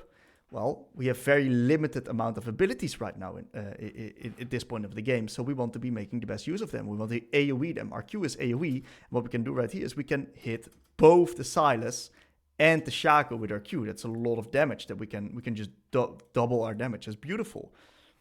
As well as really play around our passive procs right here. So I get engaged upon by Shaco and by Sylas. I use my W to stall a lot of time, really waiting for my Briar to be able to get in. And as you can see, I'm AoEing both the Shaco and the Sylas with my abilities, which allows us to win this skirmish beautifully. So really good skirmishing right here. Stalling time for my Briar, playing around my passive procs, having a very good high value W, very decent E, and eventually also getting very good passive procs and lining up the enemies for AoE Qs. So really good micro in this example. In this example, it's a post level 6 skirmish, which makes it a little bit easier for me. Because right now I can actually just get onto this Graves right here. As you can see, a lot of damage. And here as well, I tried to line both the Graves and the Lulu up because I wanted to snack the Lulu at the end of this skirmish here in as well. She sadly still had a shield plus heal. That's okay. We didn't get the kill. This was pretty solid skirmishing. I managed to get onto the Graves. Try to got Lulu heal as well. So I'm really happy with the way that went. Pretty solid stuff. So right here is an example of terrible, terrible skirmishing. And this messes up your game. So I'm not level 6 yet. I don't really want to skirmish at this point in the game. I'm really weak actually. And what we see is that Lee Sin gets contested at the grips. So that's not really ideal for me, because I am not that strong in these type of skirmishes. As you can see, I'm quite low. Lee Sin's quite low. Yes, Lee Sin is a level up right here, and our set has priority. So fight should be takeable. It's not the best fight, but fight should be takeable if I play it well micro-wise. Let's take a look at how I do this. So I missed the Q on Graves. Right? Disaster, because I have very limited energy. Then I missed the E on Graves. So now I have nothing left to do in this skirmish. So I ping back. We also missed the leasing queue. And now Set is basically left alone versus 2 other members, and we cannot really help the fight. So because of me missing my stuff, not finding good Qs onto the graves, not using my W properly to deny damage and basically make it hard for the enemies to go through the W as well, I basically messed up this skirmish, and this really tilted my Lee Sin. My Lee Sin got completely tilted from this point, and it makes sense because this is not really. It shouldn't have been that bad, and Set almost smurfed it 1v3 right there. So another example of really bad skirmishing right here. What we do is that this is a post level 6 skirmish again. Looks really solid. Gwen has moved right here. Amazing stuff. We're 3 versus 2ing him. This is perfect. Kiana's low. I get a nice R off onto the Kiana. Kiana is extremely low right here. Only thing I have to do is R2 through here and then kill them together with my team. But what do? Is I E backwards. And look at this. This is the biggest mistake that you can make on Akali. This is the most common mistake that I see onto Akali in early game skirmishes is you miss your E, and because of the fact that it directs us towards the other side, you're so far away from the skirmish right now that you're not able to join into it anymore. And I get pinged here for Kindred, of course, because I completely griefed it. That's fully on me, right? And when this happened, I was smiling. I'm like, fuck, I fucked up, man. So in the end, it's actually not the end of the world. Jax comes in, but we because of the Camille support roam, we do actually manage to get a few kills back into return. But this was a massive blunder. Kiana got out for free for no reason. And really make sure that in these early game skirmishes, play around your passive procs. Don't rush your abilities. Make sure that your E and your W are very clean. You only get about one of them each skirmish. So really pay attention to what your micro details, especially when you have ult. We've come to the real juice, the mid game. This is where a lot of players drop the ball on Akali. A lot of players do not understand how to win games with this champion. And that makes sense, because Akali is actually very linear in her approach, and she's very micro execution based as well. So only if we really combine proper micro and macro, that's when we're going to be able to consistently win games on this champion. So Akali wins the game through fighting and through skirmishing. This is the only thing this champion does.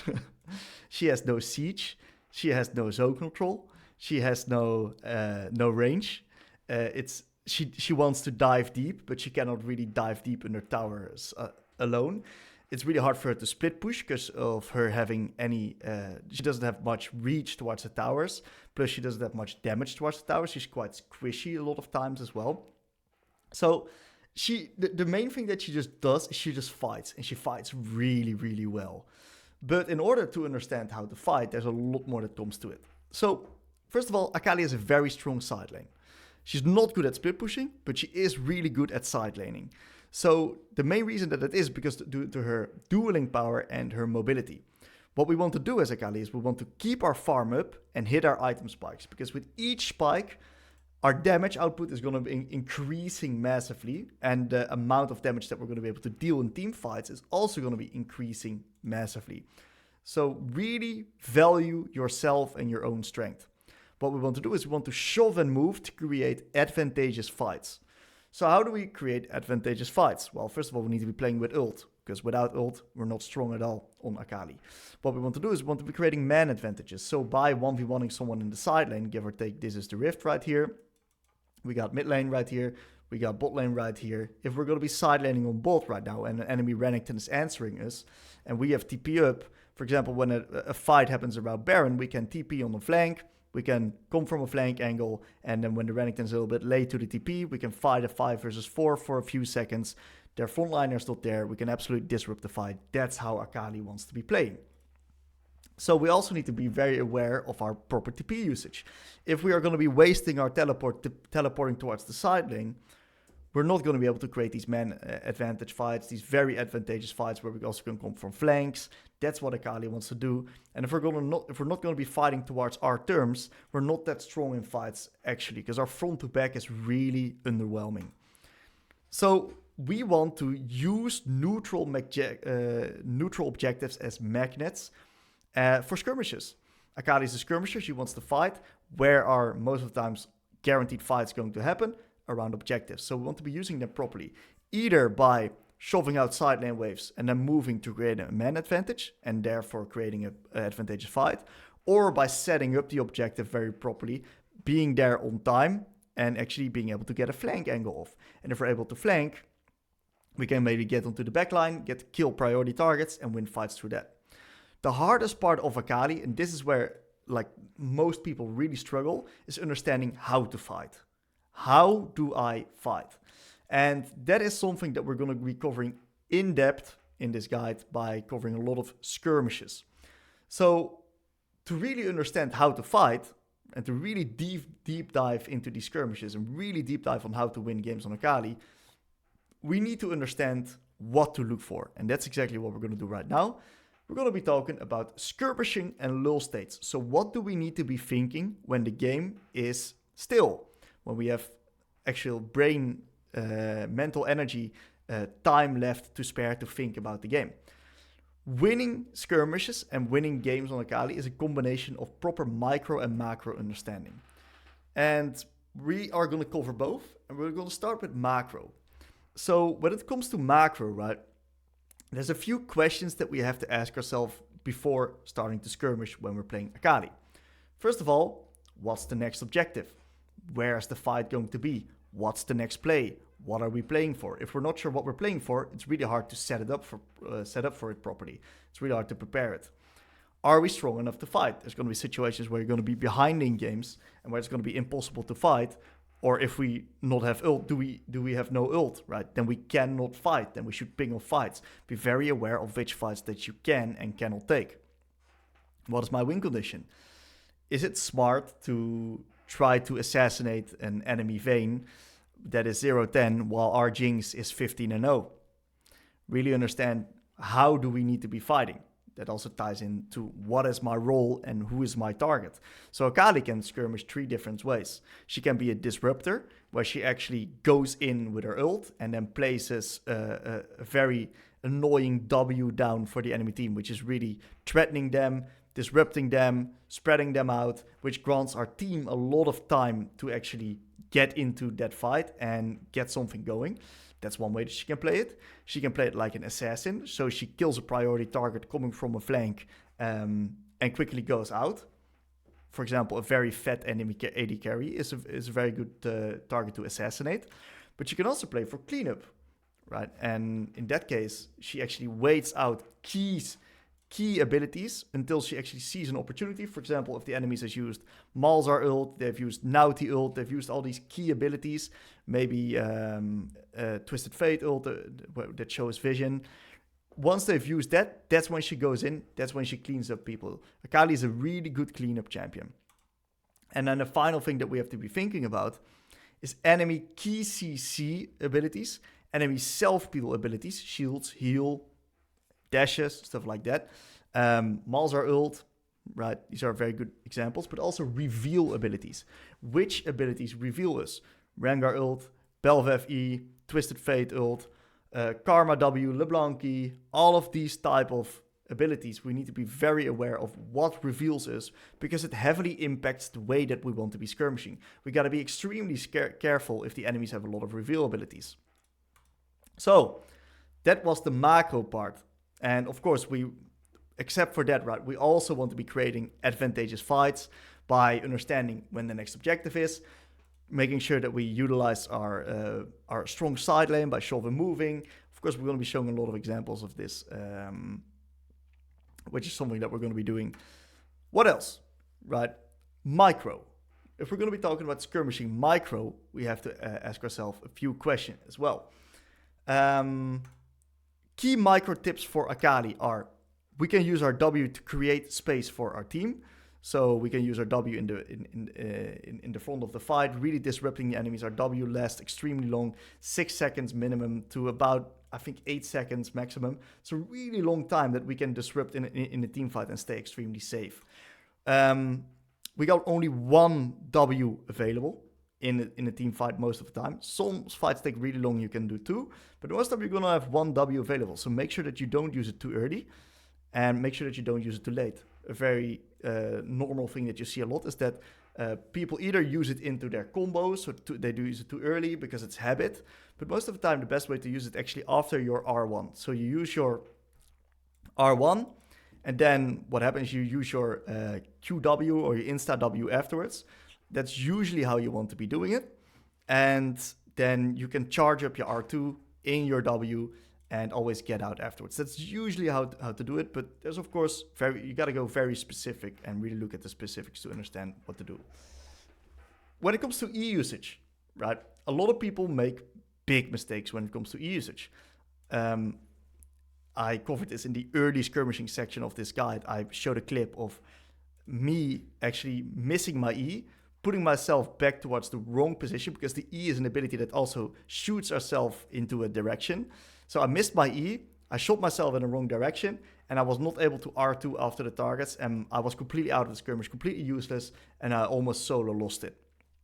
So if we do not need to use our E to kill a target, we don't use it. It's that simple. If we need it to kill a target, we use it. But if we don't need to use it to kill it, don't use it. The ability is too risky.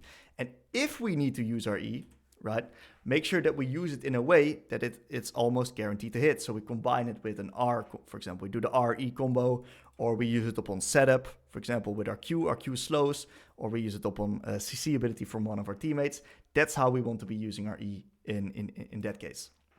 Another tip that I have for skirmishing micro is that we want to be lining enemies up. One thing that I'm constantly looking for when I'm playing Akali is make sure that I put the enemies in a certain line so I can AoE them with my Q and I can AoE them with my R.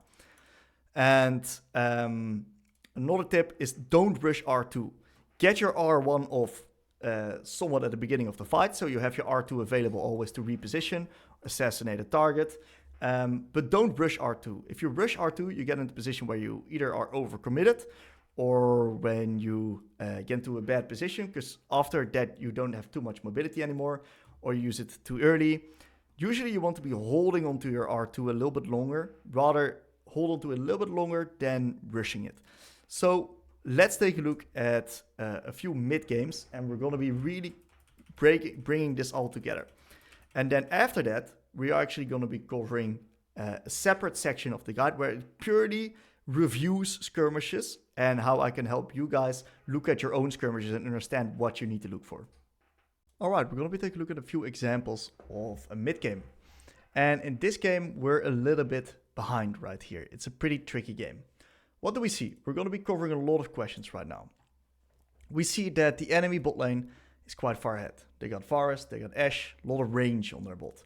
Lux, quite strong, lot of range. Rumble, not weak as well. And enemy top laner is also quite far ahead of mine. So both of my side lanes is losing. My jungle is a little bit even with the enemy jungle, and I'm the main carry right here. So what's really important is that I am going to be the one that dictates the way that we're going to be playing this game. And what's really important for me is to recognize, okay, a front-to-back team fight is not one we're going to win. They got triple range, their A ramming is insanely good, so we need to be utilizing the side lane this game. We got a Nocturne, which is really good in using side lanes, and these guys can wave clear, hopefully just well enough. So in this case already we recognize next dragon is coming up in 30 seconds, and what we want to be doing is we want to be taking advantageous fights. So I'm just going to go into the side lane, I have my TP up right now, and I'm going to be scanning of positions to actually win the game through proper fighting. We got to give this dragon right here. We have no setup for it. If we fight, we're not strong enough. We don't have the key spikes just yet. That's quite all right. So we cannot play. And what do we recognize is we want to play through the side lane. Nocturne plays around me. I'm the strongest member. And we try to create a pick of someone that steps up too aggressively. Now, no one actually gets up that aggressively. That's quite all right. Sometimes the enemies play really well as well. They respect too. So we see in the play, actually, on the top side right there. And one thing to keep in mind is that I'm playing versus Lux and I have TP. And Lux is a champion that if I can keep her into the side lane, I can TP towards one of the other fights, we can actually create man advantages. And that's ideally what I want to do, because we will need to take good fights to get back into this game. So I see this Renekton overextended, and I ping to engage right here. Sadly, my ward got taken because Nami placed a different ward. It is what it is. We still see a beautiful angle. Lux is on bot, so we can basically fight a 5 versus 3. Really good stuff. We get the pick onto the rumble. Sadly, I was not able to get my R1 or my E out fast enough, but it's still a pretty good comeback already. 2 kills. I think, do we get a shutdown? Not entirely sure we got a shutdown, but overall, very good stuff. What do? I go back towards bot lane. I go back towards farming right here. Now Lux is forced to answer me in the side lane, otherwise I'm going to get 3 turrets. And right now I'm going to try to catch her into a rotation. So Lux is not someone that wants to be going through the long routes right here. I'm going to try to find her if she decides to walk through this one. She may stay in lane. We're not quite sure. She doesn't show, so I just keep on shoving, keep on pressuring. We see a fight right there. I cannot really do much about that fight right there because I don't have TP. So I'm just going to be focusing on pushing. Lux answers me, and in the meantime, my team actually starts stepping up the game. They traded 2 for 2, and now because of the fact that Lux has to answer me on bot lane, I now get a beautiful roam opportunity right here, where I'm going to be able to make the difference in this fight and actually clean up. And the only reason this works is because I am creating a man advantage right here. This would not have worked if Lux was here. We would have got wiped by the enemy team. So we get another beautiful kill right here onto the Renekton. We reset, and instantly I try to go towards bot right here. I instantly try to beeline bot, but the enemies make a very good play on instantly starting Nesh. This is exactly on what they had to do. So we sadly are not able to secure the Baron right here, and I've got ult in 6 seconds. I don't want to fight before my ult is ready. So we stall a little bit, and eventually, sadly, my team gets picked. So it's really unfortunate for this situation. Game is extremely dire. But I still want to be playing around what my champion wants to do. So I land a beautiful E onto the Ashe right here. And they're trying to engage onto me and really capitalize onto the Baron. So I go onto the Ashe, one-shot her, beautiful W, kill the Varus as well. And this is very good. Because right now I killed 2 of the enemy members. So this stalls out their Baron. These guys are not able to siege with their Baron right now. This is amazing for us. So out of this pretty dire situation, I made the best out of it. I died myself. But it's quite alright. And I say to my team, give Drake. We cannot fight Drake. We play on the side lanes right here, which is exactly what we should do. Renekton overextends. I see a beautiful angle to TP in. Kill this Renekton right here. And this actually allows us to get another Baron user of them gone, which means that the enemy now is not able to make a single bit of progress with their Baron, which is perfect for us, because now we can stall out the game, hit our item spikes, and eventually win off that. So I'm going to be continuing to stay into the side lane. I make a small mistake where the enemies are actually able to capitalize onto me. Pretty unfortunate, but it doesn't matter because Renekton is dead, so they cannot really make any progress anyway.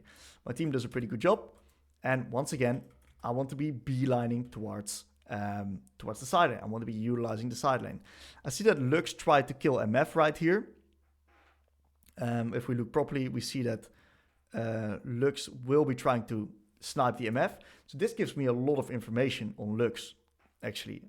Because Lux was there, which means that I'm actually able to possibly catch a Lux in rotation.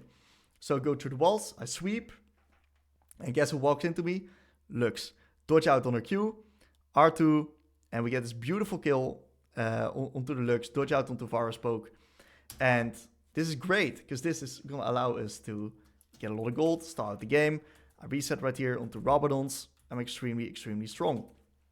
And now, because of all these man advantages, my team is also slowly able to start getting back into the game. I get a little skirmish right here with Rumble. The enemies are not quite sure how to deal with my constant pressure onto the side lane. I sadly do not kill him, but I do force the enemies into a very nasty position right here. What do we see? Is we want to engage upon the enemies. We want to find ways onto the enemies where we can fight. And this is a very good angle for us. We want to engage upon them. We want to avoid front to backs. We cannot fight front to backs. And we get this beautiful, beautiful position where we, where we ace the enemies. We get the inhib. We almost end the game, but sadly, it is not fully possible. That's quite alright. We get the dragon for free, deny the enemy soul, and from this point, I actually make a really bad TP right here. So this TP is really bad. I try to save my team, The TP in itself is not really ideal because now I don't have TP for the next 4 minutes in which I can sit on the side lane and pressure the enemies with possible man advantage plays with my TP. So right now, I shove out bot. Right here, I try to always sit in Fog of War as well. Maybe someone will face check. Maybe someone will push this wave so I can one-shot them and kill them and make more progress. But in this case, I push bot. And what happens is the enemies start answering bot lane waves right here. So you actually see Renekton, Ashe are now answering bot lane waves. Great. This leaves this Varus open on mid. Beautiful shove move. One-shot the Varus. One-shot the Lux here as well. And we're just in a great position where we're able to get two picks. And we can now rotate towards Nash, and we can play with Nash. And you see that we actually got from this terrible position beforehand to this great position right here by just using the side lane properly, using shove and move properly, taking fights on my terms, and also executing well micro-wise in these fights. So to continue a little bit, we get a little bit of damage on top tower. And then eventually we get into a position where Baron spawns again. And right here, we actually have the possibility to win the game. So we have a beautiful flank ward right here going on. It's amazing. And I have this Renekton that's actually answering me onto the side lane right here. And because I spot this beautiful flank ward and I know I want to get onto the flank with the enemies, that is a beautiful win condition for me. So I sit in this bush, I TP in, and we have this beautiful, beautiful engage where we can... I can R to get onto the Ashe, and then look at this position right here. This is game-winning position, game-winning play where we can actually continue from. But what happens? I fuck up mechanically. I rush my R2. These are clear skirmishing mistakes. I rush my R2. I accidentally misclick Zonia, so I'm also stun locked right here. And what happens is that in the meantime, when I'm trolling, is my team dies and loses the skirmish. I actually have to flash onto the Lux to kill the Lux right here. But in hindsight, the Renekton and the Rumble are actually too strong right here. I die, and we lose our ability to end the game. If we would have won this skirmish, we would have been able to end the game. And from this point, I died. We got outskilled. Well, two of my teammates made 2 more mistakes. We lost Nash, and we actually lost the game. So this game was fully in my hands right here. But because I mis-skirmished here, I had one major micro-execution flaw. We lost the game.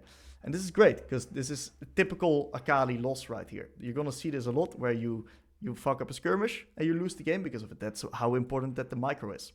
Let's take a look at a different example. Okay, next game. Very similar start of the game state right here. We're quite behind. I'm in a pretty tough matchup. I just hit my first item. I just got my first item spike. Viego is incredibly strong. Top lane is getting dunked. Bot lane is not doing too bad. They're quite even. And my jungler is also not too far behind. So even though we're a little bit behind in the game is not lost in any kind of way. So what we want to do is we want to play towards our strengths. We want to fight on our terms. And because the enemy skirmish is actually really good, like if we take a look at Viego, Galio, if Viego gets a reset or two, we instantly lose the skirmish. So we got to be extremely careful with skirmishing. We got to only take fights that are really on our terms. And that's exactly what we're going to be doing. So information gathering, right, looking what's actually happening on the map is really important. We spot that Herald's going to be the next objective, and I spot a lot of action on mid. So what I do is I instantly open up mid right here. See a little TP coming in from the volley bear. And this is definitely going to be a fight. And I think it looks pretty good because one of the enemy champs just had to leave right there, which means that if I join in, we might be creating a man advantage. So I instantly pull the trigger with a flash R, get into the fight, kill the Nautilus, kill the Viego. And because of swift execution, we're actually able to get 3 kills right here for the price of 0. So this is a great start of coming back into the game. What we have to understand as well is that the enemy skirmishing is still really good, so we got to really play on our terms. And I know that I beat Galio in the side lane, so that's one thing that I definitely want to be abusing. Lane assignments get swapped up, Senna comes mid. I go bot lane right here. So there's a little bit of fighting going on, and I see that some fighting is going on, so I have to move mid here. Even though this is not an ideal fight from what I see right now, I have to move mid here because I would have loved to stay bot. I would have loved to push more waves, but something's happening. So I adapt to the chaos. I've got R. It might be a possibility where we can find a decent fight. So now Tierlist goes really deep right here. And that's generally what the enemies are doing. They're going extremely deep. And I can now play beautiful cleanup crew right here. But Kai'Sa gives me an R. I sadly missed my E. And I think because I missed my E, I have to R2 to follow Nautilus. Otherwise, I would have been able to live. But still, pretty good play right here. We managed to get another pretty advantageous fight where the enemies overcommitted. They were really low. I was able to play cleanup. And we're now actually in an even game state. We might be even slightly ahead. So what we have to see right now is I'm just going to hit my second power spike. We have Herald up. We have Dragon up. We want to be playing with our Graves and with our ult. So what I do right now is I've got TP. We're taking Herald. I'm just opening a bot right here. We give the Dragon. That's completely fine. We cannot fight without my ult. It's really, really important that we fight with my R.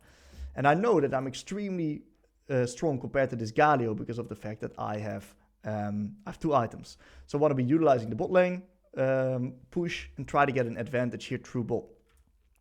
And what actually happens is I get collapsed upon.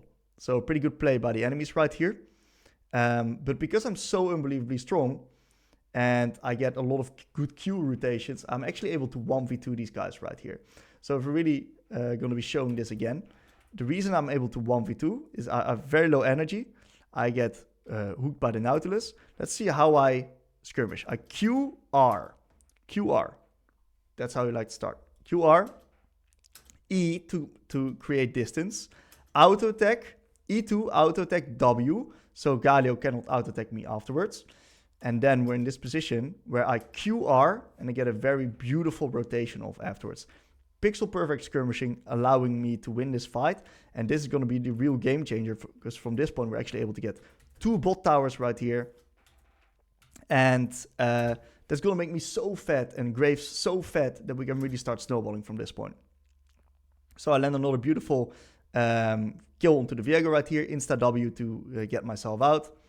And we're in a really good position right now. We're in a beautiful, beautiful position. So once again, I'm now want to be utilizing the side lane, especially right now when I'm so strong. I'm going to be having a lot of threat in the side lane. So I push, push, push. I keep watching my camera onto the map if I see any fights play out where I have to join or where I can possibly TP towards. That's why we run TP as well. I try to catch Galio in rotation once again. He is smart and he goes the weak side way. Very, very well done by him. And my team actually gets a good pick on top. So Volibear is dead. So what I'm going to be doing is I see something happening. And I know Volibear is dead. So I see this as a beautiful opportunity where I can go in as Akali and create that man advantageous fight. So I RQW, create a lot of space right here. Really play as a disruptor. And yeah, I'm not overcommitting. I'm just disrupting the fight. We get the Nautilus kill. We get the Kai'Sa kill. And this is amazing because this eventually leads to Nash. Volibear trolls it. We get the Nash. And from this point, game is pretty smooth sailing. So really good assessment of which fights I was able to take. I skirmished pretty decently. We were able to get back from a very rough game state to start with. Only by making sure, by picking proper fights, understanding which fights you cannot take, not taking them, and understanding which fights you can take and actually taking them.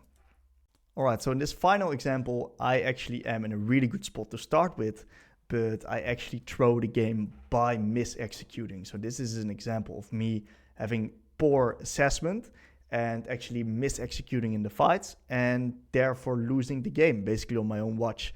So I'm in an amazing position. I had a great lane versus Orianna. I'm really far ahead. My jungler is really far ahead of the enemy jungler. My top laner is ahead of the enemy top. The only lane that's losing is my bot lane. They're quite far behind, but it's quite alright because our top side's winning. So what's really important is that I play with my win condition, which is Kha'Zix. I play on my strong side. And what do? Is we... I keep 1v1ing in Ori in the side lane. I know I can beat the Orianna right here. So this is really good. It starts off really good. There's some decent plays on top side. And right now, I actually ask Kha'Zix to come bot. Our top laner solo kills the Garen. Orianna TPs right here. And because of us being so strong, we actually are able to dive the Orianna. And we're able to pop the Herald right here. Get bot tower, pop the Herald. We're in an amazing position in this part of the game. Like, game state is perfect right here. We're winning. All we have to do, right, is play with my ult, right? Play with the Kha'Zix, and I need to play slow in these fights because the enemies have Ashe and Zilean, so I cannot really overcommit. But I need to play a little bit more as a cleanup. I need not to play as a disruptor. I need not to play as an assassin, because it's really hard to assassinate versus Zilean, but rather as a cleanup. I need to be playing a little bit more patient. So I go top right here, and we're in a great position. I'm going to be pushing top, facing off against Ori, getting a little bit of tower damage, and this is where I start making my mistakes.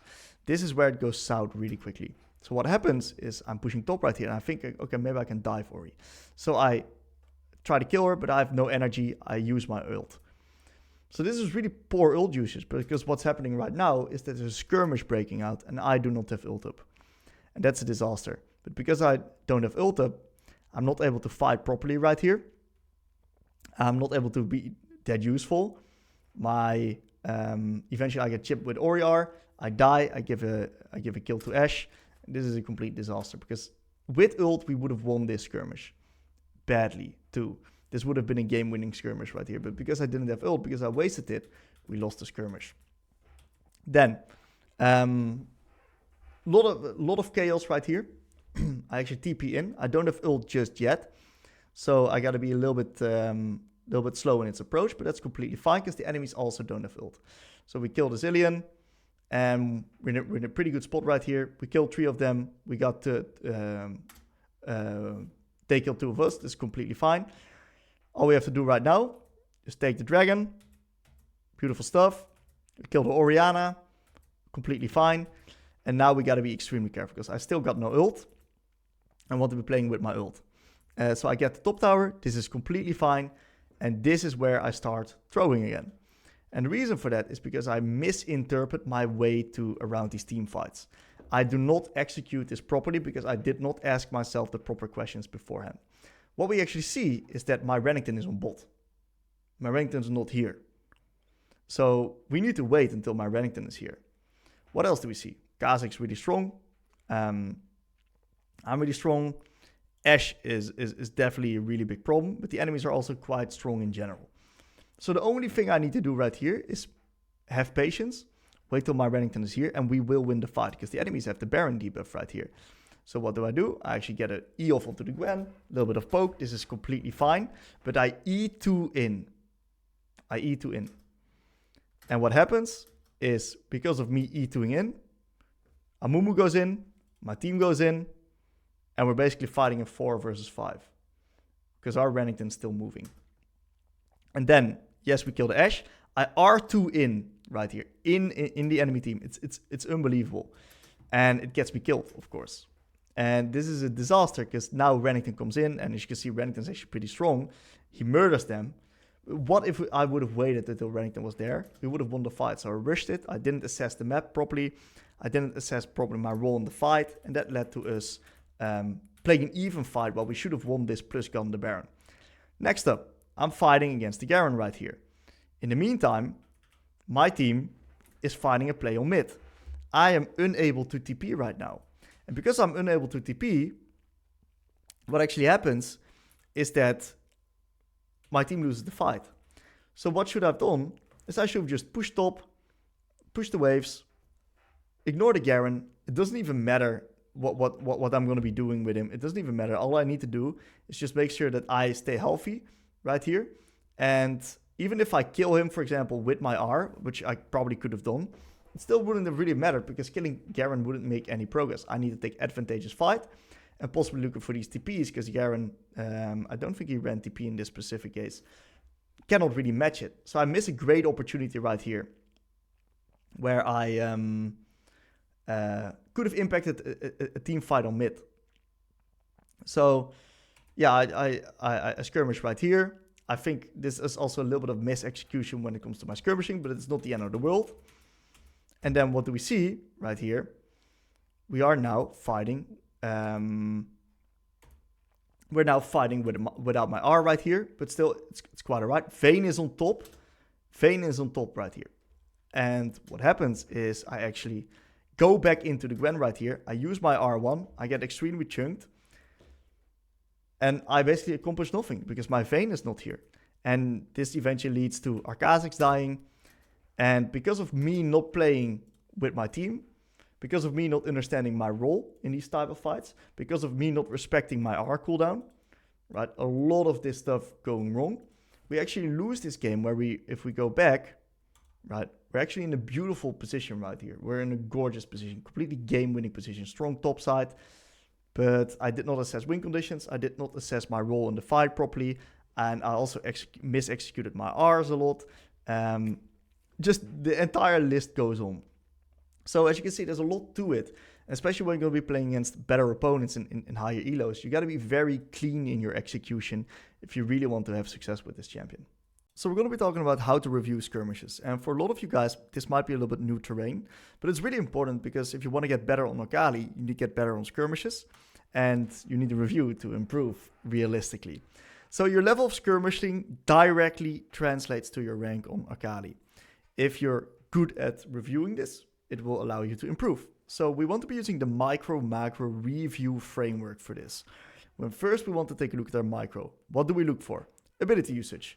Did we have R and W up? A lot of times you'll be fighting without R or without W and you're going to get an insta one shot. Could we have used our W in a better position? Could we have used our W later? Sometimes our W timing is really important. A lot of times you're going to be seeing people miss E and just completely get into a bad position. This is something that happened to me quite a few times. These are the worst kind of mistakes. This is the number one most common Akali mistakes. Using E while you don't have to use E, and you end up in a position where you miss your E, end up in a position very far away from the team fight, and you're not going to be able to do anything anymore. Happens to me a lot. Not anymore. Happened to me a lot. It was a complete disaster. I learned a lot from it. If we need our E to kill enemies, we gotta throw it in a way that we have the highest chance to land it. So we can combine it with our ult for fast RE combos. We can throw it from Fog of War, because from Fog of War no one will be dodging because they will not be expecting your E to be thrown. Or we use it upon setup. We can use other team members setup, or we can use our own Q as setup because our Q is slows as well. These are all ways that if we need the E to kill someone, then we gotta throw it in that way to get the highest percentage to land it. And then another thing that you mainly use in early game skirmishes, but also mid to late, is that we use our Qs and our passive auto attacks well, that we get our rotations off properly. But also, if we look at micro, we look at our positioning. Are we coming from the right angle? Are we flanking? Are we front to backing? I think that's very straightforward, right? If we are front to backing in a few team fights where we cannot front to back, we're going to really struggle. Target selection. Are we killing the right target? Are we understanding that we need to kill the enemy jungler that is 7-0 or the AD carry that's 10-0? Are we constantly focused on the right target, or are we missing the right target? We can also review skirmish macro-wise. So we then take a look at more the holistic approach. Was it a smart fight to take, or was it too risky? Was this fight coherent with my win condition? Did I think about key CC abilities? Did I think about self-peel abilities?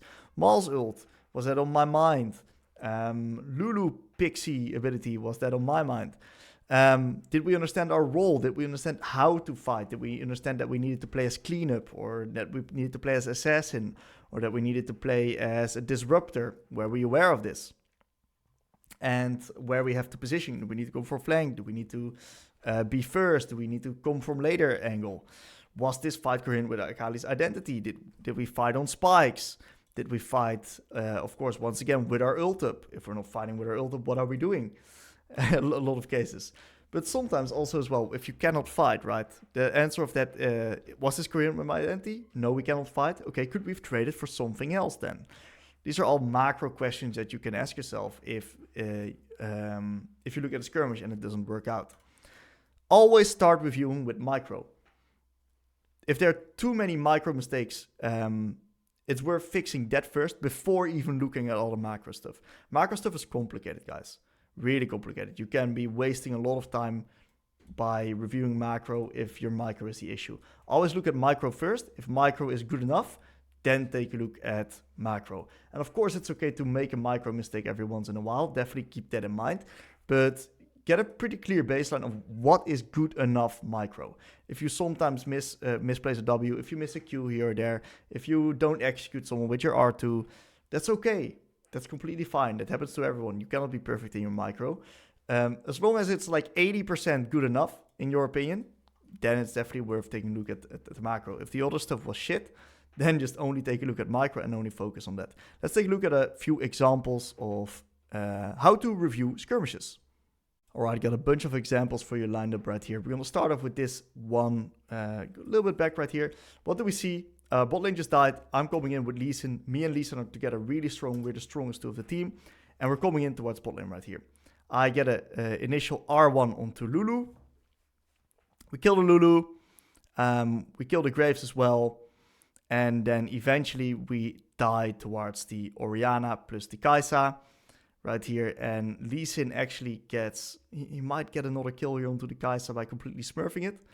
Yep, he does completely smurf it and he gets another kill onto Kai'Sa. So let's break this skirmish down right here. What went wrong or what went right? Well, we're going to be starting off with the fact that I W right here. This is the most random W that I've ever seen. Really bad W. So what actually happens is, right, I think the R1 onto Lulu was good. The R1 into Q. I think that's spot on because we want to be killing the Lulu, right? The R1 into Q on Lulu is good. I think as well, I rush my R2. So what do we always see? I think my W is useless. If I'm able to hold my W for later, that's much better. I think I rush R2. If I'm able to R2 both Lulu and Graves, I kill Graves here onto the Q. So already two big mistakes. And therefore I take a lot of damage. Plus I miss another Q.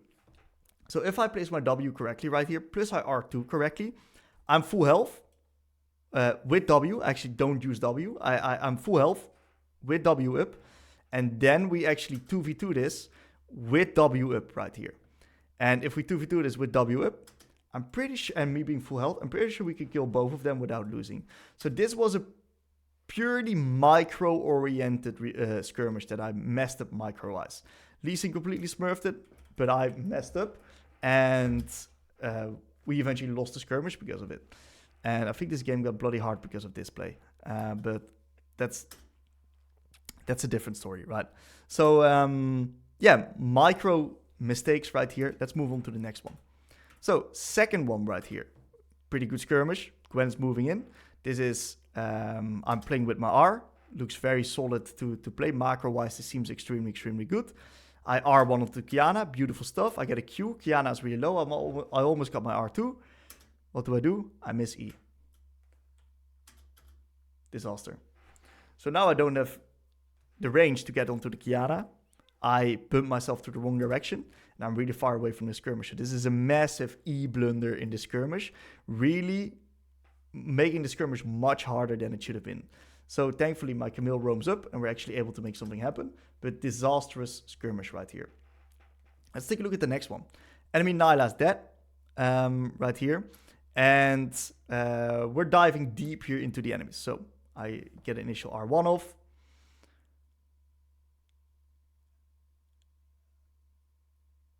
Okay, we get the pick onto Gwen. And we die. So if we take a look at this from a macro standpoint, right? Let's take a look at this from a macro standpoint. What are things that we need to be very aware of in this case? Well, first of all, Nyla's dead, that's good, but Illaoi's on bot. So it's practically going to be a 4 versus 4 right here. We're not fighting in an ideal position for Akali because there's a tower right there, which makes it really hard for us to dive in deep. So macro-wise, this is a little bit iffy here. It's doable, but it's iffy. What else do we need to consider? We're playing versus Bel'Veth. Bel'Veth is a revealing champion. She reveals me with her E. Gotta be very careful of that. We're also playing versus Twisted Fate. Twisted Fate has an ult that can also reveal me in my Shroud. So my Shroud is really useless. So I gotta be very careful with the way I approach this fight. I need to play this fight slow, and I need to play this fight very carefully together with the rest of my teammates. So I dive onto Bel'Veth, and what happens afterwards is I go onto Twisted Fate right here. I Shroud right here, which is really useless. I miss my E, which is really useless. So both my E and my W usage is extremely, extremely bad. Plus, my approach to this fight is really bad. I need to be, together with my team, getting this Gwen right here, shrouding right here. Right? So there's a lot to it, because we're quite far ahead in this fight, and we managed to lose. Then, to top it all off, I also mistime my R2 onto the Gwen. I'm still able to kill her. And because of me misplaying so hard, I actually die right here. And this is a combination of both a micro plus a macro misunderstanding, which led to me basically fucking the skirmish up for my team. We got some more skirmishes right here. A lot of examples where I humiliate myself. So good content for you guys. Same game. Playing versus the Belvev. I get Twisted Fate ulted right here. Belvev E spots me. And what happens is I get extremely lucky that I can get out right here. But this was a very similar example as the previous one, where I just completely misplay or like misrecognize my role right here, not assessing the enemy threats when it comes to key reveal abilities that can spot me, which almost gets me killed. And I get extremely lucky in that case to get out, but I shouldn't have. Next up, right here, we are a little bit ahead, and we see a fight brewing out here in the jungle. So we join the fight. We kill the Gwen. W is quite alright. Get Ori ulted over the wall, and sadly we die. So what do you guys think the issue was here? If we really go back, right, towards this place, one thing that's really on the top of my mind is I do not have ult. This is a terrible fight because I have no ult right here. And I think I don't play it that poorly initially right here, but what happens if I can actually R1 over here? Or initially already before this even happens, what happens if I can R1 over Gwen right here? What if I R1 over here, and then I actually in this position W right there, and I make it impossible for the Zilean plus the Ashe to enter, because Zilean already used his ult onto the Gwen right here. So if I have ult, this fight completely changes. But because I don't have ult and we take this fight, we lose, we give kills. Really, really, really bad fight. Mainly macro oriented right here. So, moving on. We're going to take a look at a few examples of a few good skirmishes, because there's also a lot of times where I do actually do well, of course. So, first good skirmish right here. What do we see? We see that we're playing versus Kindred, Bard, Karma. I gotta be a little bit careful of Karma, but their damage is not that high. So I take this Porter right here, and I get a beautiful R1 into E off onto the Bard right here, playing it really slow. Look at my teammates' locations. My teammates are, they're stunned right here. So I played really slow, and then after these guys use all of their important abilities, these guys now really lack damage. That's when I R2 in and shroud right here, and I actually create a lot of space for my team to follow up, make it really hard for the enemies to do something. Eventually, we're also able to dive these guys with proper tanking from the Lee Sin. Really good stuff. Beautiful skirmish. Very good example. Next one right here. I'm coming in from a flank perspective. What do I see? I see the enemies. I'm playing versus Karma right here. So what do we see? Is I'm solo, but I've got R. I'm really strong. And the enemies burned their major cooldown. So this is a little bit of me cleaning up right here. This is me embracing the cleanup role. So I dodge out onto the brand W, and I jump onto the Karma and instantly Q her. What do I see? She has this revealing thing onto me. With her W, she has the tether onto me. I cannot have her do this. Because if I get revealed by this, Fiora is able, Brand, everyone is able to hit me right here. This is dangerous. So what I have to do is I have to E reactively out of her tether, and then I can go back in. I kill the Brand, I kill the Karma, I win the skirmish. Well done. Another neat thing that we see right here is that I beautifully line up the enemies right here. So what happens is I got R2 available. I can R2 right there, I can R2 in this entire cone, and I'll be able to kill the Karma. But where I R2 is I R2 exactly onto the Brand, so I also get the damage off onto him. So really good R2, which is then able to also damage the Brand, kill him off. Beautiful skirmish. Next skirmish right here. Around Elder Dragon. We want to be playing around Elder Dragon. Ilaoi's dead, Gwen's dead. It's going to be a 4v4 right here. So I position myself on the flank. I want to be avoiding her front to back. The enemy team, I want to get into their backline right here, and I see that I'm not on their vision right here. So I go for this beautiful E onto the Twisted Fate, get a lot of damage with the AoE off right here, get an amazing W, and really utilize the stalling of the time, kill everyone, get away from the Belvev, and get these beautiful kills together with the Elder, and we win the game. So really break this down right here. So the enemy mental stack is completely overwhelmed, and they just spotted me with Belvev come around the corner. So the E is really good. We play against TF right here, plus Belvev. They can spot me, so I gotta be careful. So I E in, I Q, and I W. TF has no R, Belvev is right there. They cannot spot me right here. Beautiful W, and I'm really able to just stall right here. I kill the TF. I wait in my shroud. After I get CC'd right here, I get stunned, I wait, and we right now get the Elder, so I can now one-shot the Nyla with my combo, also the Bard, and then take distance from the Belvev right here, which is eventually able to clean it up. Very good skirmish, beautiful W usage, very good E usage, and a solid positioning initially as well. Next skirmish right here. Very good start.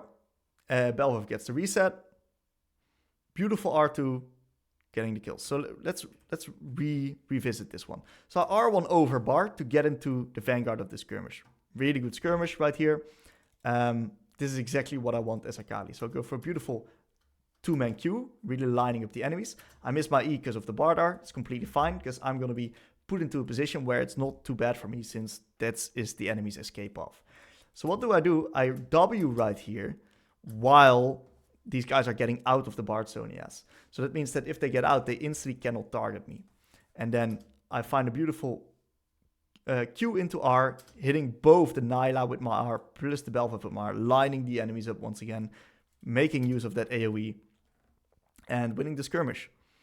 Let's take a look at another example right here. So this game, it goes a little bit bad with my team. My team dies right here, and that's really tough because that means that I need to play very, very carefully.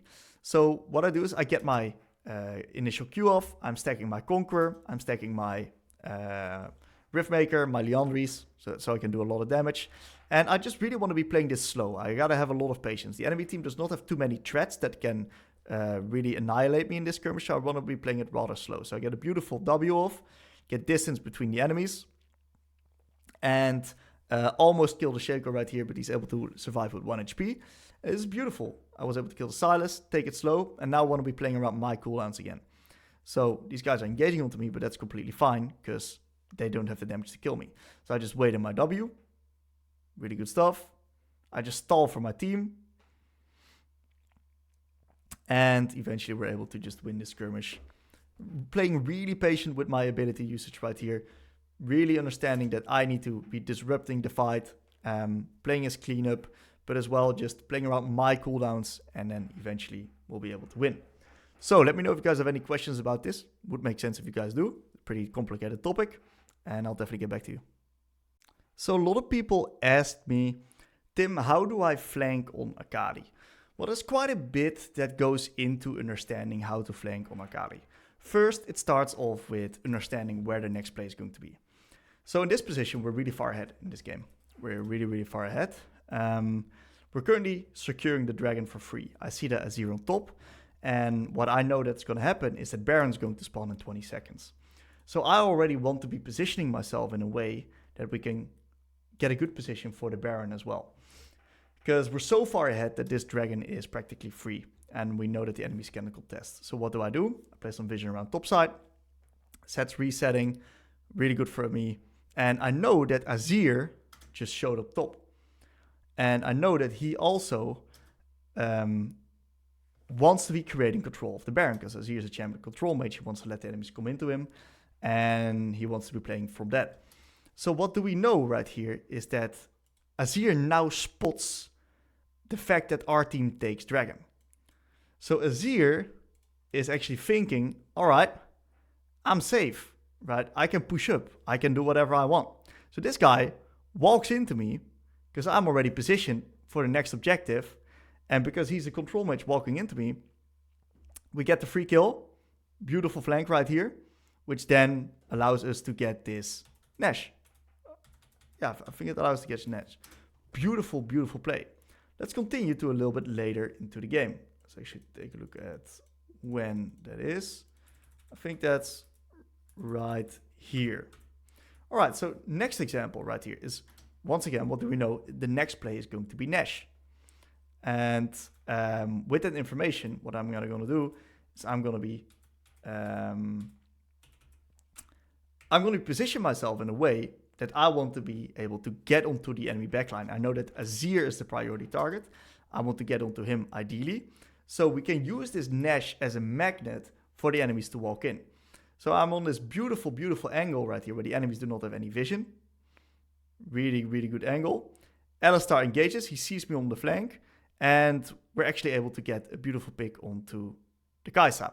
Sadly not Azir, but this is also completely fine. So, to continue a little bit right here. Next play. Right here with the same Baron. What do we see is we want to be playing for the Nash. The enemies want to as well. I grab mid priority. Enemies just take Drake. So, for me, it's really clear where the enemies are coming from. They're all going to be coming from bot. So with the enemies all going to be coming from here, it's really easy for me to get put into a position where I can access the enemy backline. The only front line they have right now is this Nautilus plus the enemy top laner TPing onto Nash. So if Nautilus walks past me, I've got free access towards the enemy backline. The only thing I have to do is just sit in here, and Azir is the priority target. I sweep, and I get myself a free pick onto the Azir right here. I completely run it micro-wise, but the idea is he's out of the fight, so he's not actually able to DPS. And in after everything, we win the fight, we get the Baron, and eventually we win the game of it as well. So flanking is all about understanding and predicting where the next play is going to happen, and you preparing yourself in a way that you can actually put yourself in a position where you are ahead of the enemy's curve, and that you then can put yourself in a good position so you can get onto the enemy backline. Of course, you can also do this with TPs, flank TPs. In that case, you can still be on the sideline and just TP in for a flank. That also works. There's many different ways, as long as you understand where the next play is going to be. So what is Akali looking for in draft? Well, if you look at pure matchups, Akali is basically pickable in almost every matchup. If you cannot really decide to not pick Akali because of the individual matchup, because she's so strong in individual 1v1. The main things that Akali likes in her team are multi-threat and setup. For example, Sion ult, Maokai ult, Rel ult, Vi engage, Nautilus engage. It makes it really easy for her to actually also go in, overwhelm the enemy mental stack, get a W down, and just have a lot of threat onto the enemy carries. This is her bread and butter. If you see any of these champions that can help you engage, that can engage for you, so you can be secondary engage, that's perfect. Because that's going to make your life a lot easier. If you're the one that's got to be engaging, you got to be super creative with your positioning, super keen on enemy threats, and that's really hard to play. So if you see champions like Yi, support champions like Enchanters, that's not really ideal for you, because that really makes it hard for you to dive in deep, because these champions don't want to do that. I mean, he kind of does, but he has no setup for you, and he's also not really going to be ganking you in the early lane. He's just going to be farming it up. Same with Karthus Echo, very low setup, very similar damage spread, not necessarily something you want to be having in your team. As for the enemy team, you want low mobility, self-peel, and linearity. Very low self-peel, by the way, not high self-peel. So very good examples are Aphelios, Jinx, really champions without any mobility. Yes, they have high damage, but for Akali, it's really easy to play against these auto-attack based champions because of your Shroud. Same as Victor, Karthus, very low mobility, very vulnerable to your all-in threat. And also Trundle. Why is Trundle a good champ for Akali? Because Trundle is also auto-attack based. He's linear, so it's really easy to escape from him with our Rs and with our Es. He's got no mobility. Very nice to play against. The hardest things to play against as Akali is champions that reveal you. Rengar R, Karma W, Fiddlesticks W, Lulu E, or W, I've never played the champ. Belvev E. These are all things that can reveal you in your Shroud, and that makes it so hard for you to skirmish. so hard for you to play in the side lane because you gotta be super aware of where these champions are and understand how much threat they have. Also, self-peelback like shields that can be annoying for Akali to deal with. But the utmost important thing that you should be looking for is the fact that if they can reveal you or not. But I'm gonna be honest, right?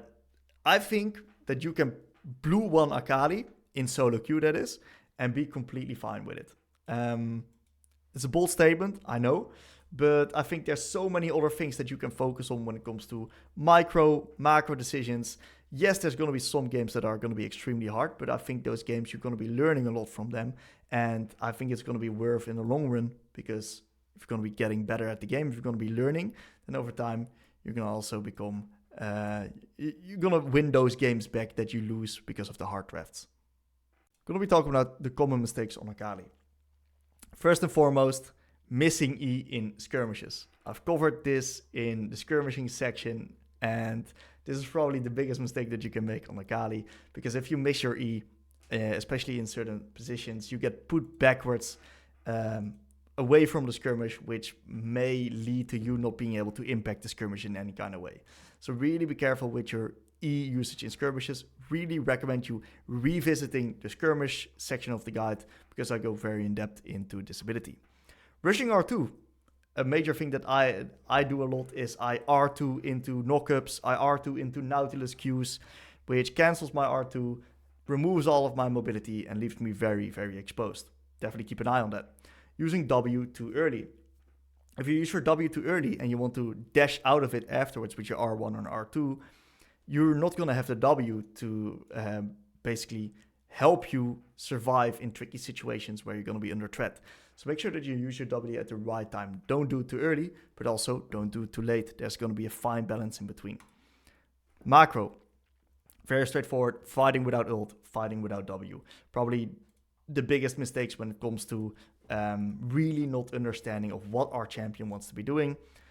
Fighting fights for the sake of fighting. Well, if you're behind and you're going to be playing 4 versus 5, of course you're not going to win. So don't fight for the sake of fighting. Fight smart fights. Fight fights that are in your favor. Fights that you want to take. If you're going to be doing that consistently, that's how you're going to be winning. Not thinking about key threats, key self-heal abilities, or key reveal abilities. Mainly the last one, the reveal abilities, are something that you got to be very, very careful about, because it affects the entire way that we play the team fight. One thing that I've really struggled with towards the later end of my Akali journey is misinterpreting our role and positioning before a fight, especially when it comes to role. One thing that I did a lot was that I constantly tried to play as the assassin or as the disruptor, and not necessarily as the cleanup. And that led me to lose a lot of games that were actually really in my favor, in my hand, because I always got really good laning, got really far ahead in lane. But then in these skirmish team fights, I wasn't able to close it out because I did not fully understand what the correct role was in the games. Of course, there's games where I do it right, but there's also games where I don't do it right. In the early lane, one thing that I spotted a lot in my reviews is that people are losing too much HP early or forcing trades that are not in their advantage. Very good example. I did a review. It was also with a D shield user, I think a few weeks ago. And sorry for calling you out here, Chase, but yeah, you lost 500 HP at wave 2 trying to hold the wave versus a Karma. That's stuff that you see with D shield users. They disrespect the enemy laner because of them running D shield, and when you lose so much HP early, you're not going to be able to force trades anymore, and you're going to be getting in an extremely weak position in the lane. Final thing, not saying no to poor fights, really tying this back without towards these two right here. Something I see a lot. Also, something I've done a lot myself. You gotta say no. You gotta understand when it's not good to fight and not take those fights. Alright guys, we're going to be rating Akali skins live right here. A lot of people ask for this. We're going to be doing it. Starting with base Akali. Solid, really good skin. You can definitely play with it. You don't necessarily need a skin to play with Akali. Animation is pretty smooth. Of course, it's not the coolest effects, but it definitely does the job. Then we got this one. I think it's Stinger. It's meh. It's I think the queue is a bit funky. Don't like it too much. But it's not the underworld. Infernal, smooth, really good skin. Played a lot with it. Most of my Akali games are with this skin, I think. Very good skin. Soccer Akali, it's meh. Then we got the this one. I think it's Nurse. It's not the end of the world, but I would also put it meh. Bloodmon is pretty good. Put it in solid. Silverfang, meh. I don't like the Sashimi one. Headhunter is... It's alright, but I think it's a bit clunky, so I would put it here up here. KDA is good, really smooth. Prestige one as well. No info on project, but I heard that it's pretty solid. KDA, or like true damage, is pretty smooth, but I'm gonna put it up solid because I think there's definitely a difference. KDA all out, probably in the same tier. I've never played it. I could put it in here, but it's probably very similar feeling. I don't like this one. I think it's not a bad skin. I tried it, but the animations of it do not suit me at all. We got Star Guardian. I think it's solid. I hate the whenever you W, I hate the screen that it gets. It's so stupid. It takes away a lot of my attention. So I think the animations otherwise are really good, and the idea is if you like it or not. But I don't like the W. DRX, really solid skin, probably best one. Probably best Akali skin. Coven is also really good, Prestige Coven as well. This would be my Akali skin tier list. Really curious on your guys' opinions. Let me know what you guys think about Akali skins. We can just have a chat about it in the comments, so feel free to let me know. Thank you guys for sticking around for this guide. I put so much work into this one. It's probably been the biggest project out of all of the guides that I did. Maybe together with Jace, both of them were completely crazy. So if you guys enjoyed this, feel free to leave a like, leave a comment. I would really, really appreciate that. And if you guys have any questions, feel free to post a question in the comments as well, and I'll definitely be able to get back to you guys. I hope you guys enjoyed. I hope you guys learned something, and I'll see you guys real soon with another guide.